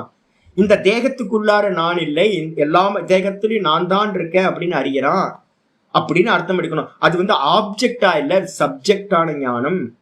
அதுக்கு பேர் தான் அனுபூதின்னு பேர். அப்ப ரொம்ப கிளியர். பெரியவங்க எல்லாம் வார்த்தைகள்லாம் ரொம்ப அழகா பயன்படுத்துறாங்க. ஆனா சிஷ்யனுக்கு வந்து பாத்தீங்கன்னா முந்தின ஜென்மங்கள்ல இருந்து பாத்தீங்கன்னா இந்த உபாசனை பண்ணி பண்ணி பண்ணி எல்லாத்துக்கும் ஆப்ஜெக்ட் பண்றதுலயே புத்தி போகும். விக்கிரகத்தை வச்சு ஆராதனை பண்ணிக்கிட்டே இருக்கிறவங்களுக்கு என்னன்னு கேட்டீங்கன்னா இந்த நிர்குணத்துக்கு போறதுக்கு மனசே வராது. ஈஸ்வரனை என்ன பண்ணுவான், ஒரு சகுனமா வச்சு ஒரு ராமரோ ஒரு கிருஷ்ணரையும் வச்சு நல்லா அலங்காரம் பண்ணி. எனக்கு இப்பயே வந்து பாத்தீங்கன்னா என்னோட சிஷ்யர் சொல்லிட்டார், சுவாமி நான் சாயந்தரம் வரேன், சிவராத்திரி பூஜைக்கு வந்து பாத்தீங்கன்னா உங்களோட எல்லாத்தையும் கிளீன் பண்ணி என்னோட பூஜை ஆயிடும். ஏங்க நான் பூஜையெல்லாம் விட்டு ரொம்ப நாள் ஆச்சுங்க, எப்போவாவது நினைச்சா பண்ணுவேன். சிவராத்திரி வருது சாமி, சிவராத்திரிக்கு எனக்கு என்னங்க சம்பந்தம்? நான் தான் கேட்டேன் நான் அவர்கிட்ட, எனக்கும் சிவராத்திரிக்கு என்னங்க சம்பந்தம்? விடுங்க, ஆளை விட்டுருங்க. ஒரு காலத்துல வந்து பாத்தீங்கன்னா ராத்திரி ஃபுல்லா வந்து 11 திரவியங்களை வச்சு நல்லா வந்து பாத்தீங்கன்னா ருத்ரனை குளிர குளிர குளிர ருத்ரம் சொல்லி 11 வாட்டி ருத்ரம் சொல்லி ஏகாதச ருத்ரம் சொல்லி கத்தி கத்தி ருத்ரத்தை சொல்லி எல்லாம் அபிஷேகம் பண்ணி பெரிய கலவரத்தை பண்ணிலாம் இருந்தேன். நானும் அப்படிதான் இருந்தேன். அது ஒரு காலம், அது உபாசனைக்கான காலம்னு ஒரு காலம் இருக்கு. அந்த உபாசனையிலிருந்து அடுத்த ஸ்டெப் நம்ம என்ன பண்ணணும், அந்த ஈஸ்வரன் எங்க இருக்காரு அப்படின்னு கேட்டீங்கன்னா என்னிடத்துல வந்து பிராணனா ருத்ரன் எங்க இருக்கார், பிராணனா இருக்குன்னு உபனிஷத்தே சொல்லுது. ஓங்காரத்தோட மகாரமா உள்ளுக்குள்ளார நாதஸ்வரூபமா வந்து பாத்தீங்கன்னா பிராண ரூபமா வந்து ஈஸ்வரன் இருக்கார். சதா காலமும் அவர் தான் லயம் பண்ணிட்டு இருக்கார். தூக்கத்துல அவர் தான் லயக்கர்த்தாவா இருக்கார். ருத்ரன் எங்க இருக்கார், உள்ளதான் இருக்கார். அப்படி தெரிஞ்சவனுக்கு பிறகு திரும்ப திரும்ப நீங்க ஆப்ஜெக்ட்லயே போய் நின்னீங்கன்னா என்ன ஆகும்? அப்போ ஆத்மானுசந்தானம் வந்து பாத்தீங்கன்னா அதுதான் பக்தி அபிதீயத்தை கரியசின்னு சொல்றாரு விவேகச்சுராமன் ஆச்சாரியர் சொல்றாரு. ஆத்மானுசந்தானம் வந்து பாத்தீங்கன்னா அந்த பக்தி வந்து பாத்தீங்கன்னா பக்தியில ரொம்ப உயர்ந்தது அப்படின்னு சொல்றாரு. அப்ப அதனால வந்து பாத்தீங்க அப்படின்னா மெதுவா உள்ளுக்குள்ளார வந்து பாத்தீங்கன்னா தான் தான் தான் தான் இருக்கே, அந்த தான் தான் ஈஸ்வரன் அப்படின்னு அறியணும். நான் சொன்னேன், நான் சிவராத்திரி ஃபுல்லா நாளைக்கு ஈவினிங்ல வந்து உட்காருவேன், சாயந்தரம் நைட்ல வந்து உட்கார்ந்துருவேன். உபாசனை தான் பண்ண போறேன். என்ன உபாசனைன்னு, நான் ஆத்ம உபாசனை பண்ண போறேன். வெளியில வந்து பாத்தீங்கன்னா விக்கிரகாராதனை எல்லாம் பண்ண போறது இல்லை, அபிஷேகம் எல்லாம் பண்ண போறது இல்லை. எல்லாம் வந்து பாத்தீங்கன்னா ஆத்மயாஜி ஸ்ரேயான் தேவயாஜி அப்படின்னு மந்திரம் சொல்லுது. ஆத்மாவை பூஜை பண்றவன் வந்து பாத்தீங்கன்னா தேவதைகளை பூஜை பண்றவனை காட்டிலும் மிக உயர்ந்தவன். நான் நாளைக்கு சிவராத்திரியில வந்து பாத்தீங்கன்னா ராத்திரி எல்லாம் தூங்காம ஆத்மாவை வந்து நான் அபிஷேகம் பண்ண போறேன் விதவிதமா. எப்படி? ஆத்ம சிந்தனையினால, ஆத்ம தியானத்தினால, தான் தான் தான் தான் நிக்கிறதுனால. அப்ப டோட்டலா வேற. ஆனா சிஷ்யர் சொல்றாரு, இல்ல நீங்க வந்து பண்ணுங்க, ஒரு வேலையாவது பண்ணுங்க. எனக்கு கமெண்ட் பண்ணிட்டு போறாரு அவருக்கு, ஒரு வேலையாவது ஒழுங்கா பண்ணணும் சாமி, ஒரு கால பூஜையாவது பண்ணுங்க அப்படின்னு. ஐயோ எனக்கு முடியா அப்படின்னா நான் சாயந்தரம் வர எல்லாம் ஏற்பாடு பண்ணி தரேன், நாளைக்கு ருத்ரன் சொல்லி ஒரு காலமாவது பூஜை பண்ணுங்க. தப்பிக்க முடியாம இருக்கு, அந்த அளவுக்கு இதா இருக்கு. நானும் பண்ண மாட்டேன். அப்ப என்ன அர்த்தம் அப்படின்னு கேட்டீங்கன்னா நிறைய பேருக்கு வந்து பாத்தீங்கன்னா என்ன இருக்கு அப்படின்னா இந்த விக்கிரக ஆராதனை அது வந்து பாத்தீங்கன்னா ரொம்ப சௌகரியமா இருக்கு, ரொம்ப சௌக்கியமா இருக்கு. அதனால்தான் வந்து பாத்தீங்கன்னா கீதால சொல்லும் போதே சொல்லுது, அவ்யக்தாகி கதிர் துக்கம் தேகவத்பிரவாப்பியதே அப்படின்னு ஒரு ஸ்லோகம் இருக்கு. 12வது சாப்டர்ல வந்து பாத்தீங்கன்னா பகவத்கீதையில சொல்றாரு, இந்த தேகத்துல ரொம்ப அபிமானம், இந்த துவைத்தத்துல ரொம்ப அபிமானம் இருக்கிறவங்களுக்கு வந்து பாத்தீங்கன்னா இந்த அவ்யக்தமா இருக்கக்கூடிய நிர்குணமா இருக்கக்கூடிய ஆத்மாவை பண்றது, அதை பிடிக்கிறது, அதுக்கான சிந்தனையில இருக்கிறது, அதை தியானம் பண்றது, அதுலயே நிக்கிறது, இந்த மார்க்கம் வந்து பாத்தீங்கன்னா ரொம்ப கஷ்டமா இருக்கு அப்படின்னு, துக்கத்தை தரக்கூடியது அப்படின்னு. அதை காட்டிலும் வந்து பாத்தீங்கன்னா லோக மக்கள் எல்லாம் என்ன பண்ணிட்டு இருக்கோம், லோக மக்கள் எல்லாம் வந்து பாத்தீங்கன்னா ஆப்ஜெக்டா இருக்கக்கூடிய தேவதையை உபாசனை பண்றது, கோயிலுக்கு போறது, மலை சுத்துறது, அன்னதானம் பண்றது, வேல் குத்துறது, நல்லா பஜன்ஸ் பண்றது, ஈஸ்வரனை குறிச்சு எத்தனை பாட்டு ஃபேஸ்புக்ல பாத்தீங்க அப்படின்னா எனக்கு நிறைய பேர் இருக்காங்க. என்ன கிருதிகள்லாம் பண்ணி வச்சிருக்காங்க. முத்துசாமி தீட்சிதரும் தியாகராஜரும் வந்து பாத்தீங்கன்னா பண்ண கிருதியெல்லாம் பாத்தீங்க அப்படின்னா அப்படியே அர்த்தம். இப்ப நம்ம படிச்சுக்கிட்டு இருக்கிறது எல்லாத்தையும் அவங்க என்ன பண்ணிருக்காங்க, அனுபவம் பண்ணி அப்படியே கிருதியா பண்ணி வச்சிருக்காங்க. இத படிக்கிறவங்க, இந்த பாட்டு பாடுறவங்களை வந்து பார்க்கும்போது எனக்கு அப்படியே பொறாமையா இருக்கு. அப்படியே ஒவ்வொரு நாளும் நான் அப்படியே ஜலஸ், எனக்கு அப்படியே வயிறு எரியும். அப்படியே பகவான் எனக்கு இதை கொடுக்கலையே, எனக்கு வந்து பார்த்தீங்கன்னா பேச வச்சுட்டாரு, பாட வைக்கலையே அப்படின்னு ஒவ்வொரு நாளும். ஆனா என்ன ப்ராப்ளம் அப்படின்னு கேட்டீங்கன்னா, அவங்களும் பாடிட்டு போயிடுறாங்க.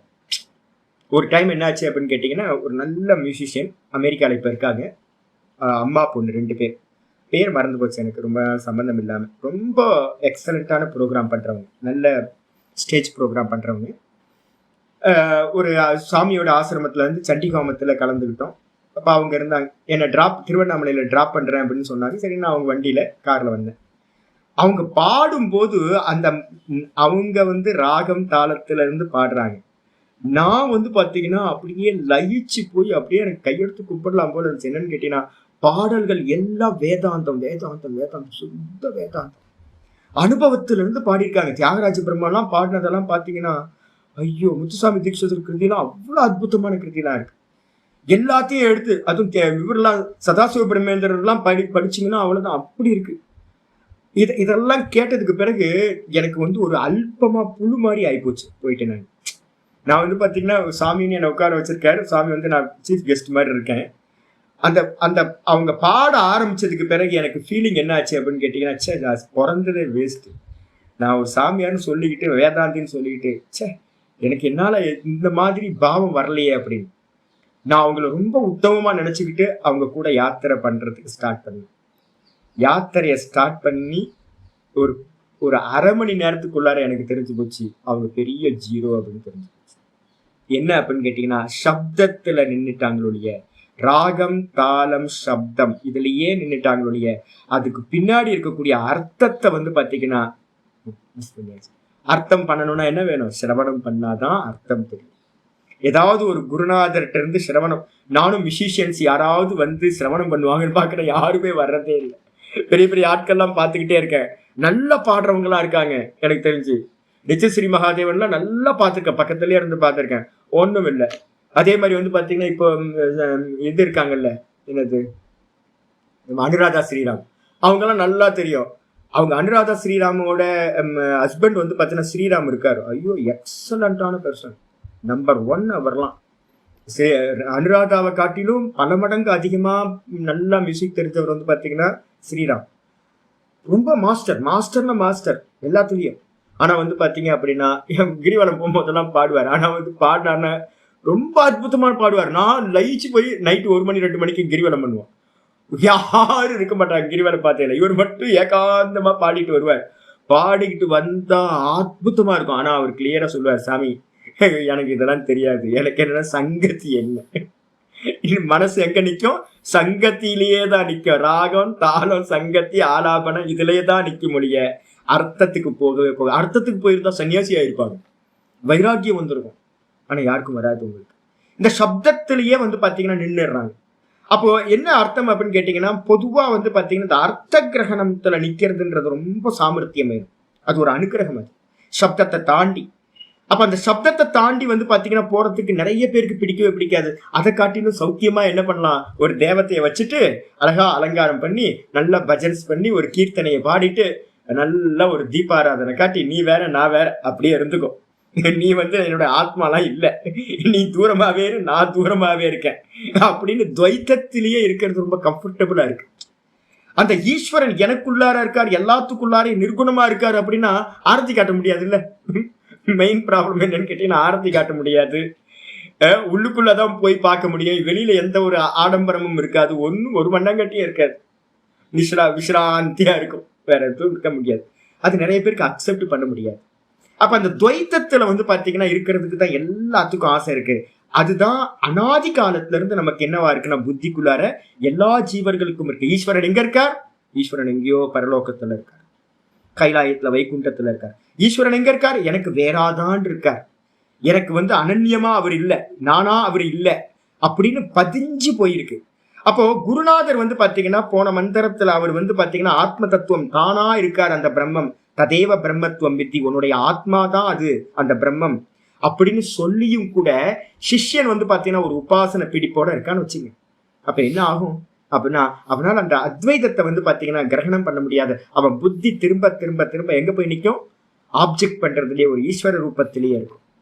அப்போ இந்த ஆத்ம தத்துவத்தை வந்து தியானம் பண்ணும்போது கூட என்ன எக்ஸ்பெக்டேஷன் வரும்னா, நம்ம புத்தியில வந்து நிதித்தியாசனத்துல போறவங்களுக்கு ஒரு பெரிய ப்ராப்ளம், யாரெல்லாம் மெடிடேஷன் பண்றாங்களோ அவங்களுக்கு பெரிய அப்டக்கல் எது அப்படின்னு கேட்டீங்கன்னா, அந்த ஆத்மாவை என்ன பண்ணுவாங்க? ஆப்ஜெக்டா எக்ஸ்பீரியன்ஸ் பண்ணணும்னு ட்ரை பண்ணிக்கிட்டே இருப்பாங்க. பெரிய ப்ராப்ளம். நான் ரமணாசிரமத்துல இருக்கிற நிறைய பேர் வந்து என்கிட்ட பேசுவாங்க, போவாங்க. வருஷக்கணக்கா இருக்கிறதுனால அங்க இருக்க சாதகர்கள் எல்லாம் வந்து போறவங்க, நிறைய பேர் வந்து போறவங்க எல்லாம் என்னை பார்த்துட்டு போவாங்க.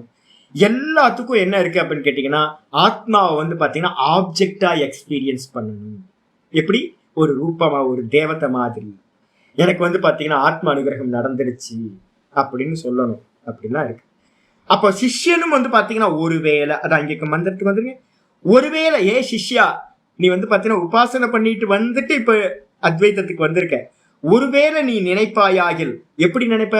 எனக்கு நல்லா தெரியும் சாமி, பிரம்மத்தை நான் நல்லா தெரிஞ்சிருக்கேன் சாமி, சுவேத இதி, நான் அறிந்தேன், நன்றாக அறிந்தேன் அப்படின்னு உனக்கு ஒரு எண்ணம் உண்டாச்சு அப்படின்னா அது எப்படிப்பட்டது? தகரமேவாப்பி நூனம். நூனம்னா நிச்சயமா நீ அறிந்த ஞானம் அல்பமானது. தகரம்னா அல்பம், தகராகாசம்னு சொல்லுவோம். ஹிருதய ஆகாசத்துக்கு பேர் தகராகாசம்னு பேர். தகரம்னா என்ன அர்த்தம் கேட்டீங்கன்னா கடுகளவு அப்படின்னு அர்த்தம். நீ எப்ப உன்னுடைய பிரம்ம ஞானம் அறியப்பட்டதா நீ சொல்றிய, பிரம்மத்தை நான் அறிந்தேன், ஆத்மாவை நான் அறிந்தேன் அப்படின்னு ஒரு தாட் உனக்கு வந்துச்சுனாலும் உன்னுடைய ஞானம் கடுகளவு ஞானம் தான், முடிஞ்சு போச்சு, அல்பம். என்ன ஸ்டேட்மெண்ட் பாரு. இதை கேட்டவன் எவனாவது வந்து பாத்தீங்கன்னா ஆத்மா வந்து எக்ஸ்பீரியன்ஸ் பண்ணணும்னு நினைப்பானா? ஒழுங்கா கேட்டானா? அப்படியும் நினைப்பாங்க. உபனிஷத்தை 2-3 முறை சொல்லி கொடுத்தும் வந்து பாத்தீங்கன்னா எடுத்து சொல்லி கொடுத்து எல்லாம் கேட்டு எல்லாம் பண்ணவங்களுக்கு கூட தப்பான அந்த இது மனசுக்குள்ளார. அதான் சொன்னல, அனாதி காலத்துல இருந்து நம்ம எல்லாருமே துவைத்தத்திலேயே இருக்கும். நம்ம எப்ப பார்த்தாலும் வந்து பாத்தீங்கன்னா எதையுமே ஆப்ஜெக்ட் பண்றது அதுதான் இருக்கும். நான் வேற அது வேற. இந்த துவைத்தம் தான் நமக்கு கம்ஃபர்டபுளா இருக்கக்கூடிய, நம்ம நான் அப்படின்ற ஆத்ம தத்துவம் தான் பிரம்மம்னு ஏத்துக்கிற மனநிலை நமக்கு இல்லை. அதனால இவனுக்கு சம்பவிக்குது. அப்படி சம்பவிக்கும் போது சொல்லுது இது ரொம்ப அல்பமானது. தொம்பேத்த பிரம்மனோ ரூபம், எந்த பிரம்மத்தினுடைய ரூபத்தை தொம்பேத்த, நீ எந்த பிரம்மத்தின் எதஸ்ய பிரம்மனோ ரூபம் தொம்பேத்த, எந்த எதனுடைய பிரம்மத்தினுடைய ரூபத்தை நீ அறிகின்றாயோ, எந்த பிரம்மத்தோட ரூபத்தை, கிருஷ்ணன் பிரம்மம் தானே, சதா பிரம்மம், பிரம்மஸ்வரூபம் தானே கிருஷ்ணர். ஆமா, ஒரு பெரிய கிருஷ்ண ரூபத்தை வச்சிருந்தேன்னு என்னது? வாஸ்தவத்துல வந்து ராம ரூபம் என்னது? ராமர் சாட்சாத் பரபிரம்மஸ்வரூபம். சிவபெருமன் என்னது? சாட்சாத் பரபிரம்மஸ்வரூபம். விநாயகர் என்னது? எல்லா இடத்துலயும் போய் பார்த்தீங்கன்னாலும் சகசிரநாமாவளியா இருக்கட்டும், இல்ல இதா இருக்கட்டும், அஷ்டோத்திரமா இருக்கட்டும், எல்லாத்துலயும் என்ன இருக்கும்? எல்லா தேவதைகளுக்கும் பரபிரம்மஸ்வரூபம் பரபிரம்மஸ்வரூபம் தான் எழுதியிருக்கு. சாமி எழுதியிருக்கு சாமி, அம்பாள்ல இருந்து எல்லா தேவதைகளும் பரபிரம்மஸ்வரூபம் அப்படிதான் எழுதியிருக்கு. ஆனா நீ எந்த பிரம்மத்தினுடைய ரூபத்தை வேத்த அறிந்தாயோ, நாமமா ரூபமா இல்ல ஏதோ ஒரு அனுபவமா எக்ஸ்பீரியன்ஸா நீ எதை அறிந்தாயோ, அது மட்டும் இல்ல, எதஸ்யத்தும் எதஸ்ய தேவேஷு, எந்த தேவதைகளிடத்துல, ஈஸ்வர ரூபத்திலேயோ அல்லது தேவதா ரூபத்திலையும், நிறைய தேவதைகளை வந்து நம்ம வச்சிருக்கோம், 30 முக்கோடி தேவர்கள். எதெல்லாம் வந்துச்சு? அக்னி பகவான் வந்தார், வாயு பகவான் வந்தார், அவர் வந்தார், இவர் வந்தார், எது வேணா வரட்டும். எது வந்தாலும் வந்து பாத்தீங்கன்னா எதஸ்யத்துவம் எதஸ்ய, அந்த எதஸ்ய வந்து பாத்தீங்கன்னா முன்னாடி தோட சேர்த்துருங்க. எதஸ்ய பிரம்ம எது அஸ்ய பிரம்மனோ ரூபம் தொம் வேத, எந்த பிரம்மத்தோட ரூபத்தை எக்ஸ்பீரியன்ஸ் அப்படின்னு நீ எதை அறிஞ்சையோ அதுவும் பிரம்மம் இல்லை.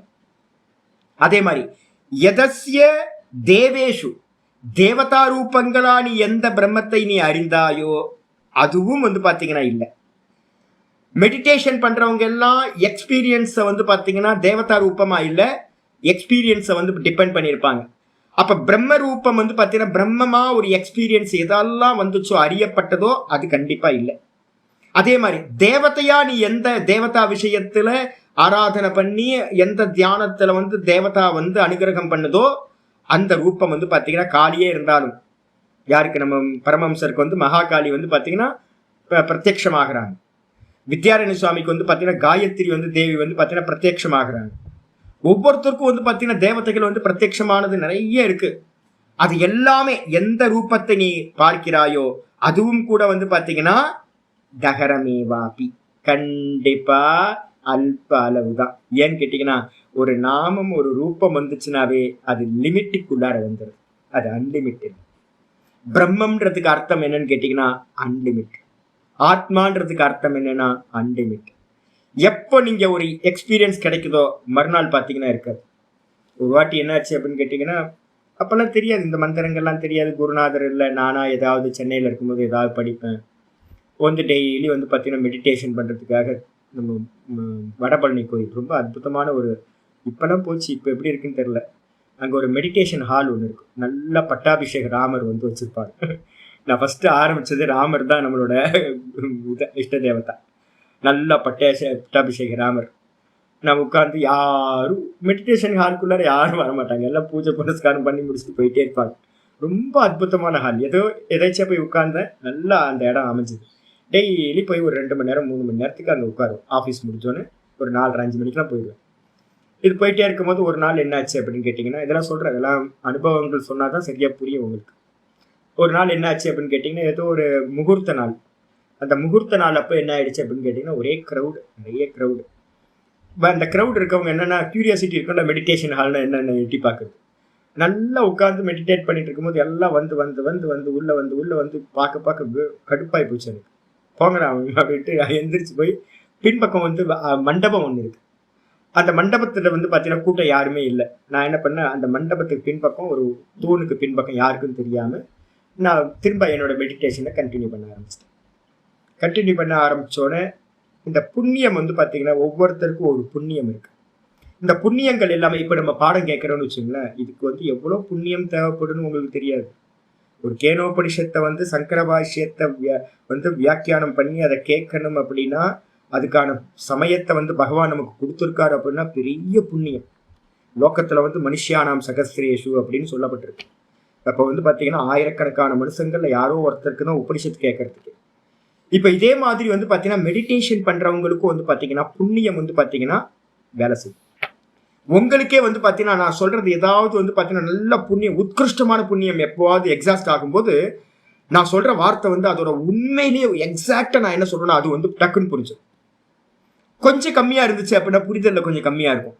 இதே மாதிரி மெடிடேஷன் பண்ணும்போது வந்து பார்த்தீங்கன்னா சில சமயம் எந்த ஜென்மத்திலேயோ பண்ண புண்ணியம், அளப்பரிய புண்ணியம் வந்து பார்த்தீங்கன்னா எக்ஸாஸ்டாக டக்குன்னு வெளிப்படும். அந்த சமயத்தில் எக்ஸ்பீரியன்ஸ் வந்து பார்த்தீங்கன்னா ஒரு எக்ஸ்ட்ரீமான எக்ஸ்பீரியன்ஸ். நம்ம கிளிம்ஸ்ன்னு சொல்கிறதுனால காலையில் சொன்ன பார்த்தீங்களா, ஏதாவது ஒன்று நடந்துடும் இந்த எக்ஸ்பீரியன்ஸில். நான் வந்து பார்த்தீங்கன்னா தூணுக்கு பின்னாடி இருக்கும்போது மெதுவாக நல்ல ஓங்காரம் தான், ஓங்கார உபாசனை தான் போயிட்டுருக்கு. மெதுவாக சாண்டிங்கெல்லாம் இல்லை, தியானம், ஓங்கார தியானம். மெதுவாக என்ன ஆகுது அப்படின்னு கேட்டிங்கன்னா, நான் வந்து என்னோட பாடி கான்சியஸ்னஸ் டக்குன்னு போச்சு. ஒரு ஜெர்க்கான மாதிரி, பாடி வந்து ஒரு ஜெர்க்கான மாதிரி டும் போச்சு.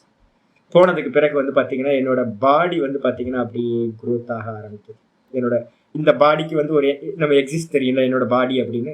இது மெதுவாக என்ன அப்படின்னா விராட்டு பாவத்தை அடைகிறது அந்த ப்ராசஸ் நடக்குது. எனக்கு தெரியாது, அதெல்லாம் தெரியவே தெரியாது. அப்போல்லாம் சின்ன பையன், நான் வயசு கம்மி, படிக்கலை, எதுவும் தெரியாது.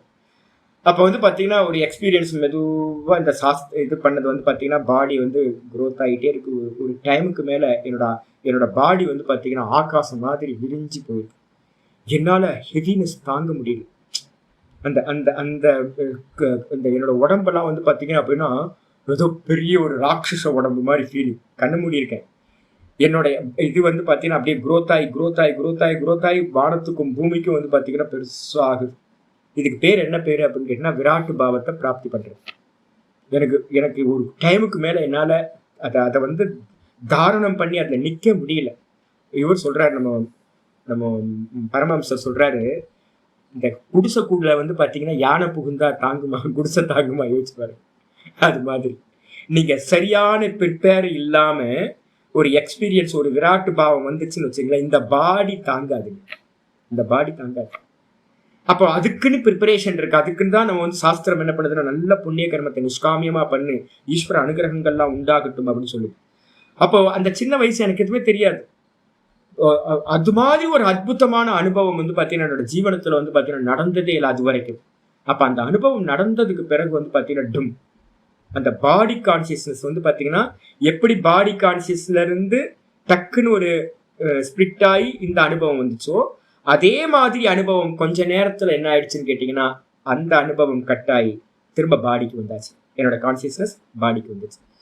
பாடிக்கு வந்த மாத்திரத்துலாம் தெரியுது, ஐயோ என்ன மாதிரியான ஒரு எக்ஸ்பீரியன்ஸ் அப்படின்னு இது பண்ணணும். திரும்ப உட்கார ஆரம்பிச்சிட்டேன். இது ஒரு 6 மணிக்கு நடந்துச்சு அப்படின்னா எனக்கு திரும்பவும் இது நடக்கணும்னு உட்கார்ந்து பார்க்குற எக்ஸ்பெக்டேஷன்.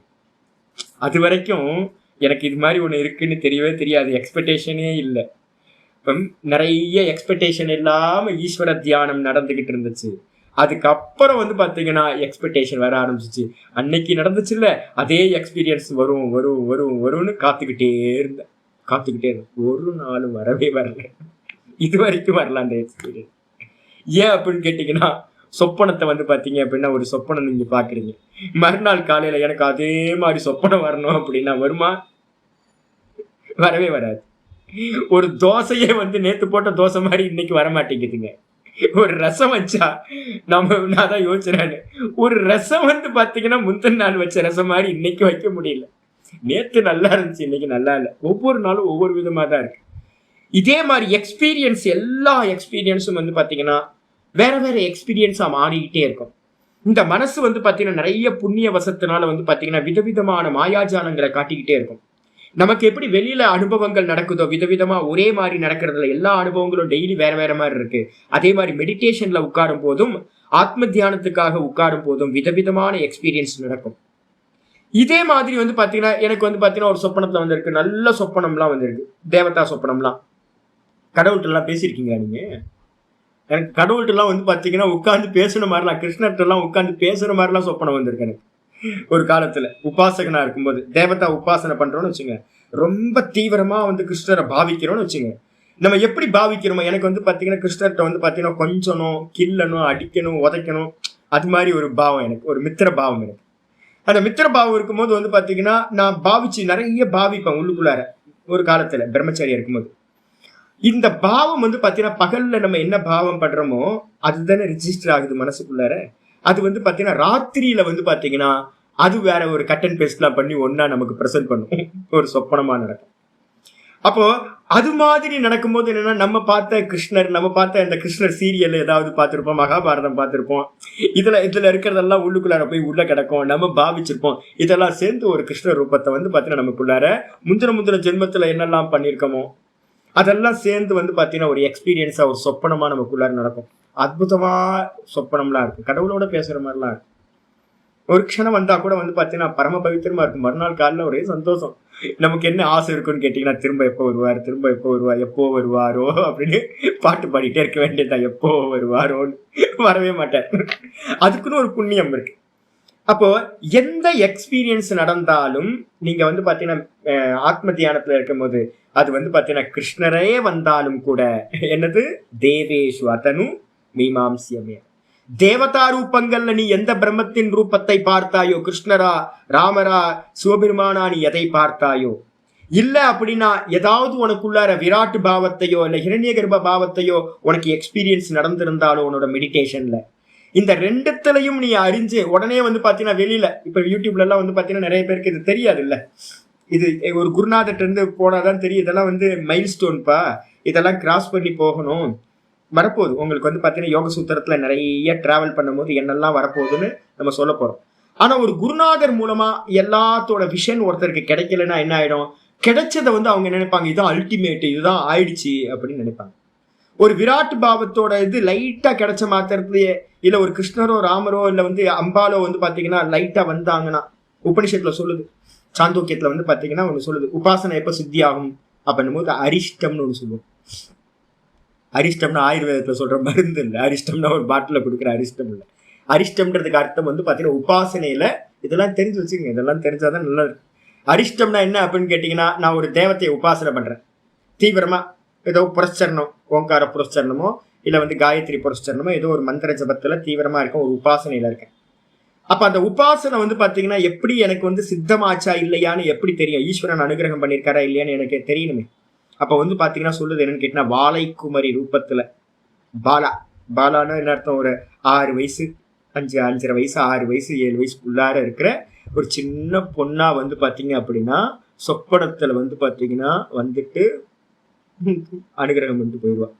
முடிஞ்சு போச்சு. சொப்பனத்துல நீ எப்ப வந்து பாத்தீங்கன்னா அனுஷ்டானம் பண்ணிட்டு இருக்க காலம் ஒரு 48 நாள் நான் வந்து பாத்தீங்கன்னா உபாசனை பண்றேன்னு வச்சுங்க. 48 நாள் வந்து ஒரு மந்திர ஜபத்தை எடுத்திருக்கேன், நான் பண்ணிக்கிட்டே இருக்கேன். இப்ப சில பேர் வந்து இதுல வந்து சிமிச்சேச்சின்னு ஒருத்தவங்க இருக்காங்க. அவங்க எல்லாம் வந்து வருஷம் வருஷம் இந்த சிவராத்திரிக்கு 48 நாள் வந்து பாத்தீங்கன்னா ஜபம் கண்டினியூவா ஜபம் பண்ணுவாங்க. இது மாதிரி நிறைய பேர் இருக்காங்க. அதே மாதிரி வந்து பாத்தீங்கன்னா நம்ம இதுக்கெல்லாம் வந்து பண்றோம்ல, அம்பாளுக்கு நினைச்சுக்கிட்டு நிறைய பண்றோம். ஒவ்வொருத்தரும் நிறைய விரதங்கள்லாம் இருக்காங்க. அது மாதிரி பண்ணும்போது என்னன்னு கேட்டீங்கன்னா, இந்த கடைசி சமயத்துல பூர்த்தி ஆகும் போது என்ன பண்ணுவோம் அப்படின்னு கேட்டீங்கன்னா, தேவதா வந்து பாத்தீங்கன்னா எந்த தேவத்தை கும்பிட்டாலும் அந்த தேவத்தை எப்படி வரும் அப்படின்னா பாலா ரூபத்துல வந்து அனுகிரகம் பண்ணும். பண்ணிட்டா அதுக்கு பேர் என்ன பேருன்னா அரிஷ்டம் அப்படின்னு பேர். அப்போ தெரிஞ்சுக்கலாம், காலையில நமக்கு வந்து பாலா வந்துட்டு போயிட்டா அப்படின்னா கண்டிப்பா தெரிஞ்சுக்கலாம் என்னுடைய உபாசனா பூர்த்தி ஆயிடுச்சு, பூர்ணாகுதி பண்ணியாச்சு அப்படின்னு. அது லிங்கமா சொல்லப்பட்டிருக்கு, அடையாளமா சொல்லப்பட்டிருக்கு. அப்ப பாலா வந்துட்டா என்னோட கனவுல அப்படின்னா அது முடிஞ்சு போச்சா அப்படின்னா இல்லை. நீ எந்த தேவதையா ரூபத்தை வந்து பாத்தீங்கன்னா உன்னுடைய எக்ஸ்பீரியன்ஸா தியானத்திலேயோ இல்ல வந்து சொப்பனத்திலேயோ எதை நீ பார்த்தாலும் கூட அது பூரணம் இல்லை.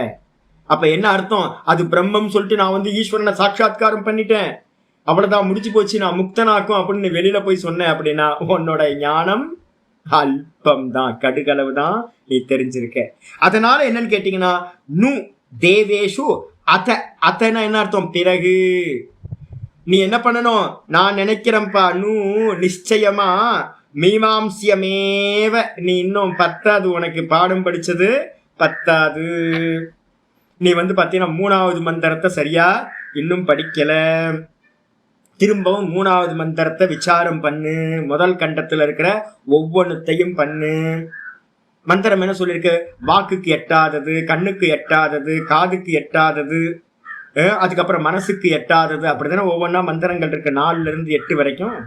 அப்ப நீ எந்த சொப்பனத்துல எதை பார்த்தாலும் அது வந்து பாத்தீங்கன்னா மனசுனால பார்க்கப்படுறது. சொப்பனத்துல பார்த்த எதுவுமே வந்து பாத்தீங்கன்னா பிரம்மம் இல்லை. நான் கண்ண மூடி உட்கார்ந்துக்கும் போது எனக்கு ஏதாவது ஒரு திருஷ்யங்களா வந்து வருது, விராட் ரூபமோ இல்ல வந்து ஹிரண்ய பாவமோ வருது அப்படின்னா அதுவும் கூட வந்து பாத்தீங்கன்னா மனதினால் பார்க்கப்படுறதா தானே இருக்கு. அப்ப மனசுனால பார்க்கப்படுறது எதுவுமே ஆத்மா இல்லை. நான் வெளியில வந்து பாக்குறேன், வெளியில பாக்குறதெல்லாம் வந்து பாத்தீங்கன்னா எனக்கு ஈஸ்வர ரூபமா பாவிக்கிறேன். நிறைய விக்கிரகங்களை வந்து பாத்தீங்கன்னா ஒவ்வொரு கோயிலுக்கு போகும்போது சில கோயில்கள்லாம் ரொம்ப ஈர்ப்போட இருக்கு, சில ரூபங்கள்லாம் நமக்கு வந்து கட்டி போடுற மாதிரி இருக்கு. மனசு வந்து பாத்தீங்கன்னா அப்படியே ஒன்றி போகுது. அந்த ரூபம் ஈஸ்வரனா அப்படின்னு கேட்டீங்கன்னா அதுவும் ஈஸ்வரன் இல்லை. அப்ப 3வது மந்திரத்திலிருந்து 8வது மந்திரம் வரைக்கும் விஷயத்தை வந்து பாத்தீங்கன்னா நீ விசாரம் பண்ணது பத்தல. ஏ சிஷ்யா பத்தல. அதனால மீமாம்சியமேவ, மீமாம்சியம் அப்படின்னா மீமாம்சா விசாரி, பூஜனீய விசாரம்னு பேர். மீமாம்சா என்ன அர்த்தம்? பூஜனீய விசாரம். அப்ப அந்த பூஜனீய விசாரத்தை வந்து பாத்தீங்கன்னா இந்த ஆத்ம விசாரம். இந்த ஆத்ம விசாரத்தை நீ என்ன பண்ணணும்? திரும்பவும் உட்கார்ந்து ஏகாந்தமா டிஸ்ட்ராக்ஷன் இல்லாம யூடியூப்ல போட்டு வச்சிருக்கு, நீ பொறுமையா என்ன பண்ணு, திரும்ப திரும்ப 2-3 வாட்டி 3வது மந்திரத்துல இருந்து 8வது மந்திரம் வரைக்கும் பதபாஷ்யத்தையும் வாக்கிய பாஷ்யத்தை திரும்ப திரும்ப திரும்ப கேளு. கேட்டு புத்தியில வந்து நல்லா உரைக்கட்டும். எதெல்லாம் ஆப்ஜெக்டா இருக்கோ அது அறியப்பட்டது. அறியப்பட்டது இந்த ஆத்மா அதுக்கு வேறானது. அறியப்படாதது சில பேர் என்ன பண்ணுவாங்கன்னு கேட்டீங்கன்னா சூனியத்துக்கு போயிடுவாங்க. ஐயோ, அது மாதிரி ஆட்கள் நான் கடந்து வந்திருக்க நபர்கள்லாம் பார்த்தீங்க அப்படின்னா அவ்வளோ ஆட்களை கடந்து வந்திருக்கேன். அதுவும் திருவண்ணாமலை ரமணாசிரம் பக்கத்துல இருந்தேன்னு வச்சுக்கலாம். நான் ஒரு 10 வருஷம் அங்கே பக்கத்துலயே இருந்தேன். போறவங்க வரவங்க எல்லாம் என்னை வந்து பார்ப்பாங்க. எல்லாத்துக்கும் என்னன்னு கேட்டீங்கன்னா பரமஹம்சானந்தா பாடம் சொல்லி கொடுக்குறார், அவர்கிட்ட இருந்து ஒரு சர்டிஃபிகேட் வேணும். நான் மட்டும் சர்டிஃபிகேட் கொடுத்துருந்தேன்னா எந்நேரம் உலகம் ஃபுல்லாக ஃபேமஸாக இருந்திருப்பேன். நான் யாருக்கும் சர்டிஃபிகேட்டே கொடுக்க மாட்டேன், ஒரு ஆளுக்கு கூட. ஏன்னா நானே என்ன நிலையில இருக்கேன்னு எனக்கு நல்லா தெரியும். அப்ப நானே எனக்கு வந்து பார்த்தீங்கன்னா ஜீவன் முக்தன் நான் வந்து பார்த்தீங்கன்னா அனௌன்ஸ் பண்ணாம நான் இருக்கேன். அப்ப நான் மற்றவங்களுக்கு கூட்பண்ண, மற்றவங்க எந்த தள்ளியில் நிற்கிறா, என்ன எக்ஸ்பீரியன்ஸ், இதெல்லாம் இந்த பாடங்கள் எல்லாம் கிளியரா சொல்லுது. அப்ப எப்படி நம்ம வந்து பொய்யா இருக்கிறவங்களை வந்து பார்த்தீங்கன்னா நீங்க ஆயிட்டீங்க ஜி, நீங்களும் அப்படியே பெருசாயிட்டீங்க அப்படின்னு நான் எங்கேயாவது சர்டிஃபிகேட் கொடுக்க முடியுமா? முடியாது. ஏகப்பட்ட பேர் வருவாங்க. என்ன பண்ணுவாங்க? இப்ப நம்ம சூன்யம்னு சொல்ற அந்த பிரகிருதி லயம்னு ஒண்ணு சொல்றோம் பாத்தீங்களா? சவிகல்ப சமாதியை தாண்டி நிர்விகல்பத்துக்கு போறதுக்கு முன்னாடி நடுவுல வந்து சூன்யம், பிளாக் ஹோல் வரும் அப்படின்னு. நிறைய பேருக்கு வந்து பாத்தீங்கன்னா தியானம் பண்ற இடத்துல எல்லாம் வந்து பாத்தீங்கன்னா அதுல போய் விழுந்துருவாங்க. சின்ன பிளாக் ஹோல், சின்னதா விழுந்துட்டு 2 மணி நேரம் 3 மணி நேரம் எல்லாம் வந்து பாத்தீங்கன்னா அப்படியே ஆகும். சமாதிக்கு போயிட்டு வந்தீங்கன்னா, சவிகல்பத்துக்கு உள்ளார போயிட்டு வந்தீங்கன்னா எப்படி தெரியுங்களா இருக்கும்? சவிகல்பத்துக்குள்ளார ஒருத்தன் போயிட்டு வெளியில வந்தா அவன்கிட்ட ஞானம் எப்படி இருக்குன்னா ரொம்ப பிரைட்டா இருக்கும். 98% வந்து பாத்தீங்கன்னா 95% உங்களுக்கு சத்துவ குணம் இருந்துச்சு அப்படின்னா அது மூலமா ஒரு சமாதி சம்பவிக்கப்பட்டு வெளியில வரீங்கன்னு வச்சுங்க, ரொம்ப எக்ஸலண்டா இருக்கும். அதனால தான் நம்ம சொல்லுவோம், பிரகிருதி லயத்துக்கு உள்ளார போயிட்டு வந்தீங்கன்னா தூக்க மாதிரி, எந்த அறிவும் இல்லை. சம்பிரஜாதம் சொல்லக்கூடிய அந்த சவிகல்ப சமாதிகள் 6 இருக்குல்ல, நம்ம யோக சூத்திரத்தை பார்த்துட்டு இருக்கோம்ல, அந்த சவிகல்ப சமாதியில ஏன் சம்பிரஜாதம்னு பேர் வச்சிருக்கு அப்படின்னா, அதுக்கு உள்ளார போனவன் எதுல போய் லயமானானோ அதை பத்தின ஃபுல் நாலேஜ் இருக்கும். இப்ப வந்து பாத்தீங்கன்னா முன்னாடி இருந்தவங்க எல்லாம் என்ன பண்ணுவாங்க, கண்டகூபே புவன கோஷ ஞானம்னு ஒண்ணு இருக்கு. ஒரு சூத்திரங்கள் வந்து விபூதி பாதத்துல ஏகப்பட்ட சூத்திரங்கள் வரப்போகுது. என்னன்னு கேட்டீங்கன்னா, இந்த தொண்டைக்குழி இருக்குல்ல, இந்த தொண்டைக்குழியில வந்து பாத்தீங்கன்னா நான் தியானம் பண்றேன்.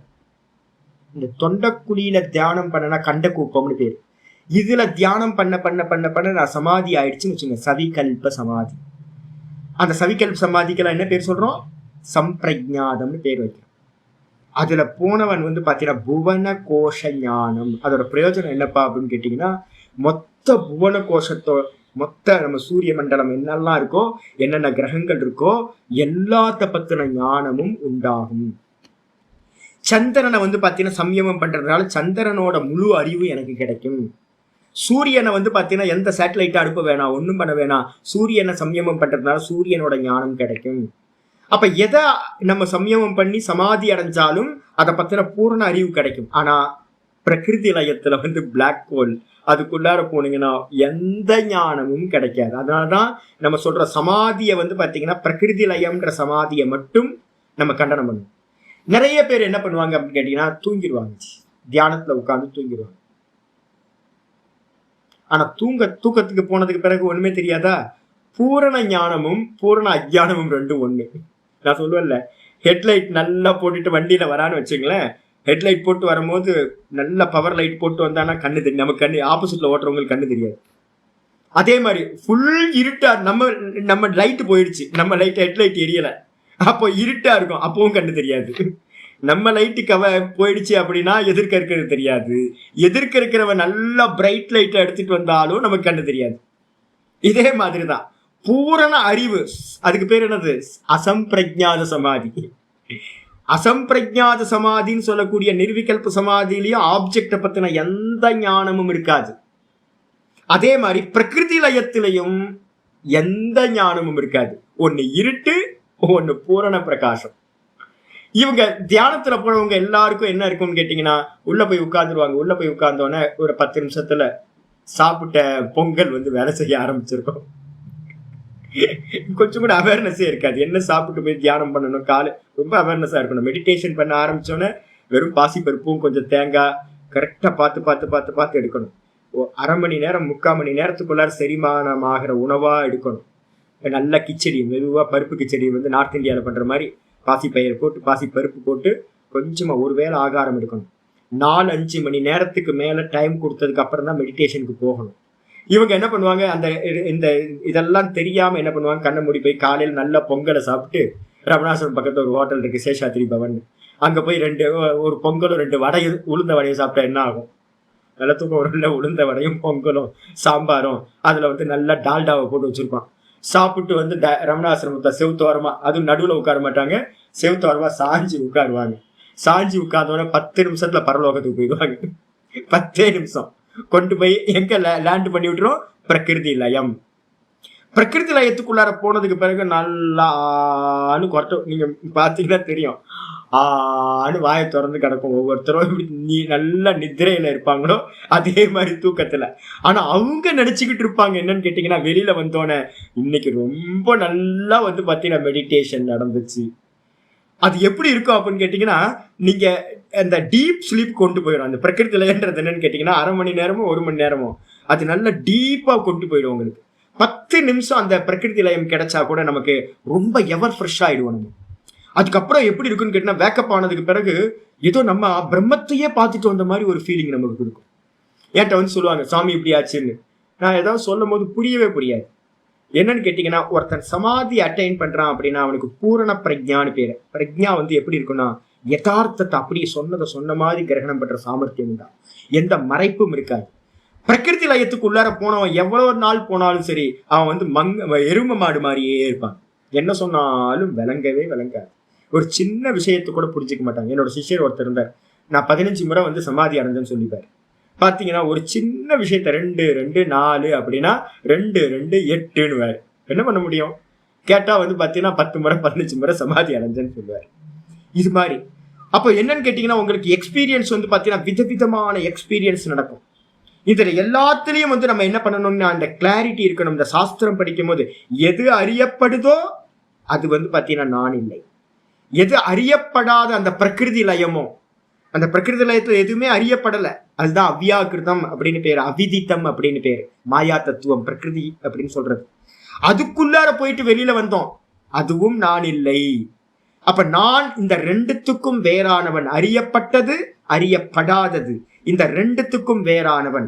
எந்த எக்ஸ்பீரியன்ஸ் நடந்தாலும் அறியப்பட்டது, பிரகிருதி லயம்னு சொல்லக்கூடியது அறியப்படாதது, இது எல்லாத்துக்கும் வேறானவன் நான் அப்படின்னு உங்களுக்கு ஒரு கிளாரிட்டி, ஒரு கன்விக்ஷன் வர வரைக்கும் வந்து பாத்தீங்கன்னா இந்த சிரவணத்தை என்ன பண்ணணும்? நல்லா சிரவணத்தையும் விசாரத்தையும் நல்லா பண்ணணும்.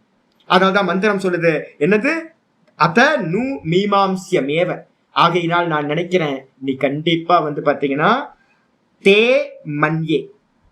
தே தே அப்படின்னா என்ன அர்த்தம்? தேனா உனக்கு, உனக்கு மீமாம்சியமேவ நூ, நிச்சயமா உனக்கு வந்து பாத்தீங்கன்னா இன்னும் விசாரம் பண்ண வேண்டியது பாக்கி இருக்கு, இன்னும் நீ வந்து பாத்தீங்கன்னா ஃபுல்லா சரியா புரியலன்னு அர்த்தம் அப்படின்னு ஆச்சாரியா சொல்லிட்டார். சொன்னதுக்கு பிறகு சிஷ்யன் என்ன பண்றான்? மன்யே விதித்தம். இது வந்து சிஷ்யனோட வாக்கியம். அது ஒரே மாதிரி இருக்கு. அது வந்து பாத்தீங்கன்னா சிஷ்யனோட வாக்கியம். ஆச்சாரியார் வந்து பாத்தீங்கன்னா என்ன பண்றாரு அப்படின்னு கேட்டீங்கன்னா 200 யாராவது புக்கு பாத்தீங்கன்னா அந்த பதபாஷ்யத்துல வாக்கியம் இருக்கு.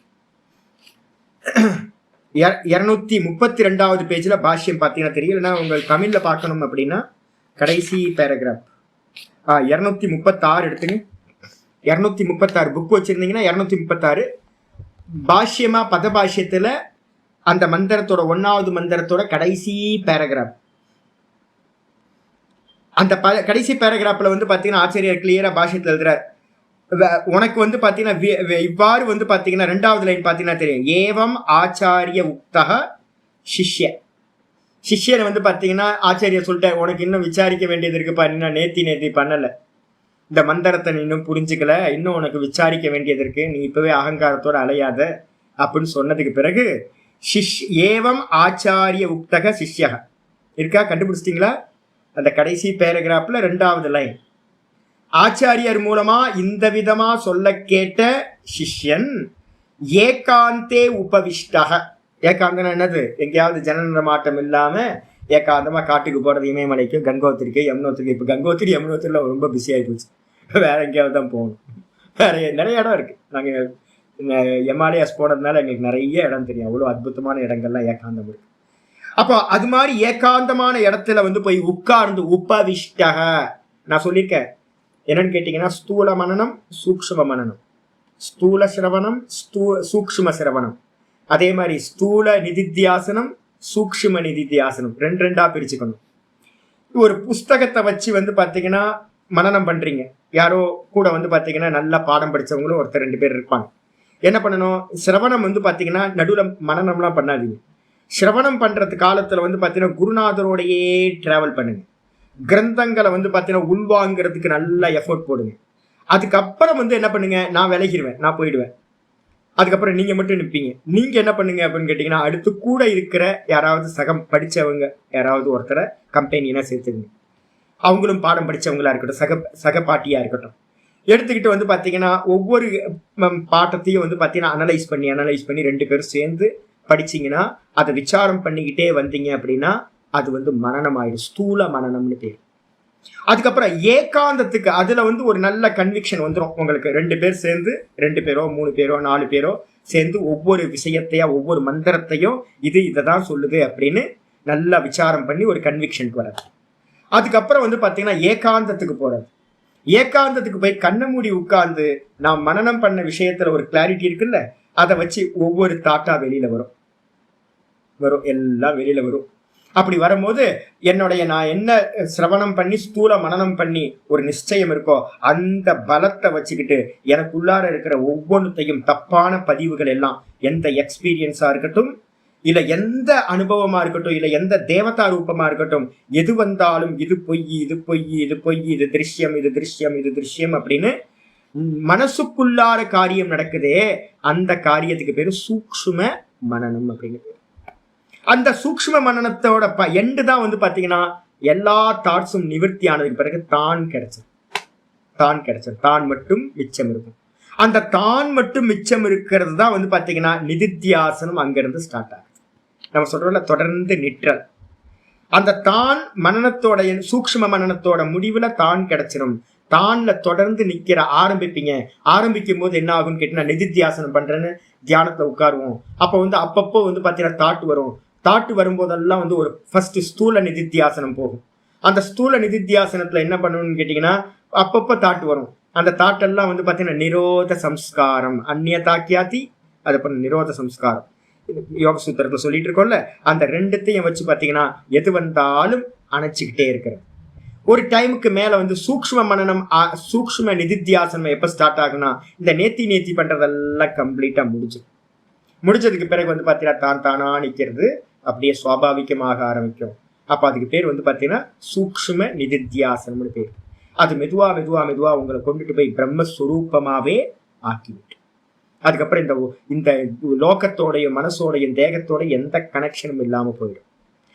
எப்ப ஞானம் உண்டாகுது அப்படின்னு கேட்டீங்கன்னா, அந்த 98% சத்துவகுணம் இருக்கும் போது ஏகாகிர சித்தத்துல என்ன உண்டாகுதுன்னு சொல்லியிருக்கோம், அந்நியதாக்கியாதி. அதுக்கு என்ன பேர் சொல்லியிருக்கோம், சொரூப பிரதிஷ்டம். அந்த சொரூபத்துல நின்று அவன் என்ன பண்ணுவான், அங்க ஒரு அறிவு உண்டாகும். அந்த ஏகாகிர சித்தத்திலேயே என்ன உண்டாகும், அறிவு, இது வேற நான் வேறன்ற அறிவு உண்டாகும். அதுக்கு பேர் என்ன சொல்லியிருக்கோம், பரம் பிரசங்கியானம்னு பேர். அது அறிவு வந்தோன அதான் இங்க ஆச்சாரியர் சொல்றாரு, சிஷ்ய ஏகாந்தே உபவிஷ்டக. சிஷ்யன் ஏகாந்தத்துல உட்கார்ந்துகிட்டு என்ன பண்றான், மனனம் பண்றான். மனனத்தோட எண்டு என்னன்னு கேட்டீங்கன்னா இது கிடைக்கும், சமாஹிதக சன். சமாஹிதம்ன்றதுக்கு அர்த்தம் சமாதி அவஸ்தையில் நின்று கொண்டு. சமாஹிதம்ன்ற சப்தம் சமாதானம், சமாஹித சித்தம், சமாதி, இதெல்லாம் பாத்தீங்கன்னா ஒரே அர்த்தம். சமாதின்னு சொல்லப்பட்டிருக்கும், சமாஹிதம்னு சொல்லப்பட்டிருக்கும், அதுக்கப்புறம் சமாதானம்னு சொல்லப்பட்டிருக்கும். அப்ப இங்க சமாஹிதக சன்னு, சமாஹித சித்தனா இருந்துகிட்டு என்ன பண்றான் அப்படின்னு கேட்டீங்கன்னா, யதோக்தம் ஆச்சாரிய ஆகம அர்த்தத்தோ விசாரிய. என்ன அர்த்தம், எந்த சமாதி, சமாதினா நிர்விகல்பம் இல்ல, சவிகல்பம். நல்ல போக்கஸ்டா இருந்துகிட்டு ஆச்சாரியார் சொன்ன விஷயத்தெல்லாம் மனசுல கொண்டு வர்றது. அப்ப என்ன, அதுக்கு என்ன மனனம்னு பேரு, சூக்ஷ்ம மனனம். அதுவும் எப்படி இருக்கும், தியானமா சவிகல்ப சமாதியில சம்பவிக்கிறது. இதெல்லாம் உள்ளுக்குள்ளார பாத்தீங்கன்னா ஆகம அர்த்தத்தோ விசாரிய. ஆச்சாரியார் என்ன சொன்னாரோ, ஆச்சாரியேன ஆகமம் அர்த்தத்தோ விசாரிய. ஆச்சாரியார் சொன்ன அர்த்தங்களை எல்லாத்தையும் உள்ளுக்குள்ளார கொண்டு எது வந்தாலும் இது நான் இல்லை, நான் இல்லை, நான் இல்லை, இது வேற நான் வேற, இது வேற நான் வேற, இது வேற நான் வேற, நான் தர்ஷ்டா இது திருஷ்யம், நான் தர்ஷ்டா இது திருஷ்யம் அப்படின்னு விபாகம் பண்ணிக்கிட்டே போறதுக்கு பேர் என்ன பேரு, பரம் பிரசங்கியானம், அந்யதா கியாதி அப்படின்னு சொல்லக்கூடியது. இது எங்க நடக்குது, சூக்ஷ்ம மனனம். அது எப்படி இருக்கும், கண்ணை மூடி நடக்கும். நம்ம பார்த்துட்டு இருக்கோம், உள்ள நடக்கிறது வெளில தெரியவே தெரியாது, மனசுக்குள்ளார இது நடந்துகிட்டே இருக்கும். அதுக்கப்புறம் தர்க்கத்தகச்ச நிர்தாரிய. தர்க்கத்தை பயன்படுத்தி, என்ன தர்க்கம், ஒரே ஒரு தர்க்கம் தான் நம்மள்ட்ட இருக்கிறது. எது தர்க்கம், யத் திருஷ்டம் தது அனித்யம். எதெல்லாம் பார்க்கப்படுதோ அது எல்லாம் அனித்யம். திரஷ்டா, இதுல ஆத்மநாத்ம விவேகத்தை சொல்லிக்கொள்ள, ஆத்மா திருகேவ நது திருஷ்யதே. ஆத்மா பாத்தீங்கன்னா திரஷ்டா தான், எல்லா காலத்திலும் திரஷ்டா, அது பார்க்கப்படுவதில்லை. எது பார்க்கப்படுகிறதோ அது பொய்யானது, அது நித்யா அப்படின்ற தர்க்கத்தை யூஸ் பண்ணி, எது ஆதியும் அந்தத்தை உடையதோ அது நித்யா. ஒரு எக்ஸ்பீரியன்ஸ் வருது, ஆதி இருக்கு, அதுக்கு ஒரு எண்ட் இருக்கு. எனக்கு ஒரு விராட் அனுபவம் வந்துச்சு, அதுவும் பாத்தீங்கன்னா வந்துட்டு போயிடுச்சு, இப்ப இல்ல. அப்ப வந்து போறது எல்லாமே வந்து பாத்தீங்கன்னா பொய்யானது, தெரியறது எல்லாமே பொய்யானது அப்படின்னு வந்து பாத்தீங்கன்னா நல்ல தர்க்கத்தை உபயோகப்படுத்தி நல்லா நிச்சயம் பண்ணி நிர்தாரிய நல்ல நிச்சயம் பண்ணி அதுக்கப்புறம் என்ன வரும்? சூக்ஷ்ம மனனம். சூக்ஷ்ம மனனத்துக்கு அதோட எண்டுல வந்து தர்க்கத்தை பயன்படுத்தி இது நான் சதா காலமும் திரஷ்டா தான், எனக்கு அந்நியமா இருக்கிறது எல்லாம் திருஷ்யம் தான் அப்படின்னு நிச்சயம் பண்ணதுக்கு பிறகு மனநம் முடிஞ்சு போயிருது. நிதித்தியாசனம் ஸ்டார்ட் ஆகுது. நிதித்தியாசனத்துல வந்து பாத்தீங்கன்னா அகம் அகம் அகம்னு தனக்கு அந்நியமா இருக்கிறதெல்லாம் விட்டுட்டு தானியே நிக்க நிக்க நிக்க நிக்க என்ன நடக்கும் அப்படின்னா சுவானுபவம் கிருத்வா வருதா?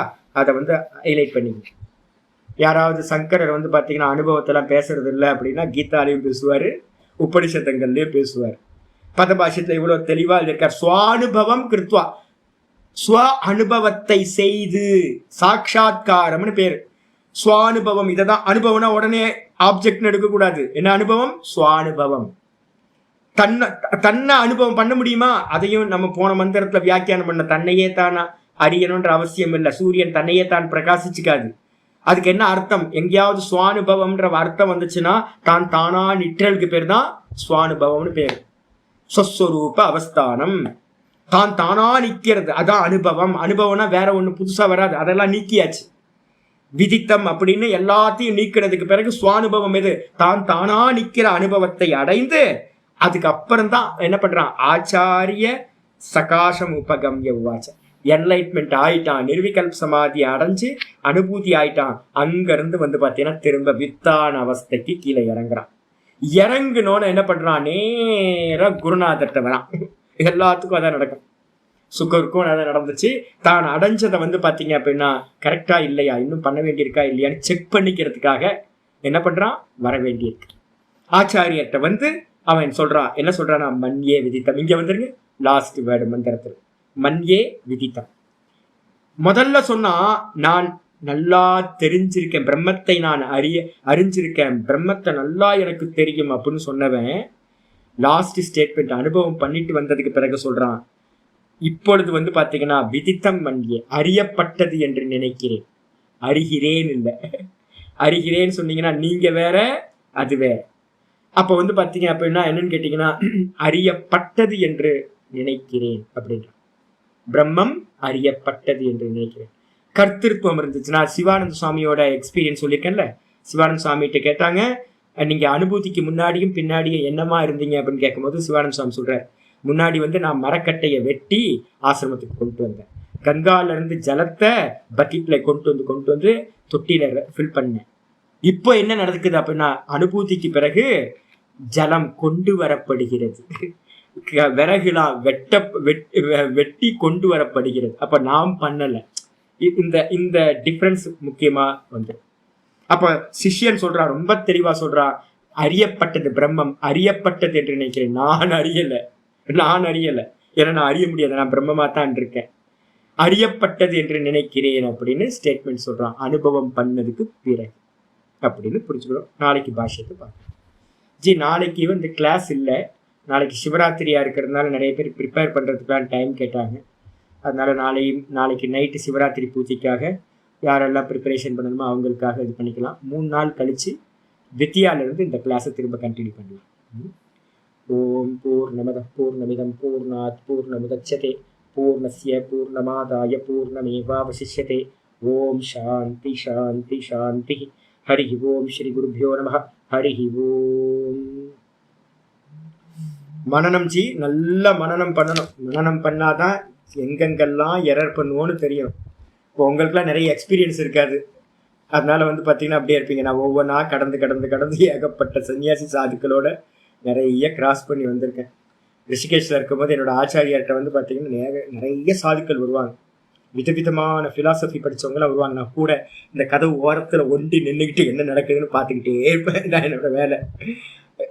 அவங்க அப்படி போனாங்களோ இல்லையோ உடனே வந்து பார்த்தீங்கன்னா சாமிகிட்ட நான் என்னெல்லாம் என்னோட டவுட் எல்லாம் இருக்கோ எல்லாத்தையும் சாமிகிட்ட ஆகும், அதுக்கப்புறம் கண்டினியூ ஆகும். அப்போ சாமியும் வந்து பார்த்தீங்கன்னா கூடயே நான் இப்போ இது பண்ணதெல்லாம், அப்போ நான் இப்போ உங்களுக்கு சொல்றதெல்லாம் என்னோட நாலேஜ் இல்லை, இதெல்லாம் அவரோட நாலேஜ். அவரு எத்தனை பேர்கிட்ட இருந்து பார்த்து எத்தனை குருமார்கிட்ட இருந்து படிச்சு என்னென்னலாம் இருக்கோ அதெல்லாம் வந்து பார்த்தீங்கன்னா கிடைச்சிரும் உங்களுக்கு. அதனால விசாரம் ரொம்ப தீவிரமா இருக்கணும். கரெக்டா இந்த மந்திரம் தான், உபனிஷத்துல இருக்கிற மந்திரம் தான் பெஸ்ட். அதுவும் கேன உபனிஷத்து வந்து பாத்தீங்கன்னா அற்புதமான மந்திரம்.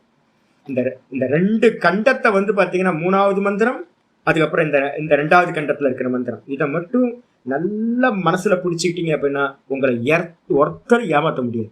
நீங்க ஏமாற மாட்டீங்க, உங்களுக்குள்ளார நீங்க ஏமாத்துக்க மாட்டீங்க, உங்களை வேற யாரும் ஏமாத்த முடியாது. இதுதான் சாலிடானது அப்படின்னு புரியும். ஹரி ஓம்.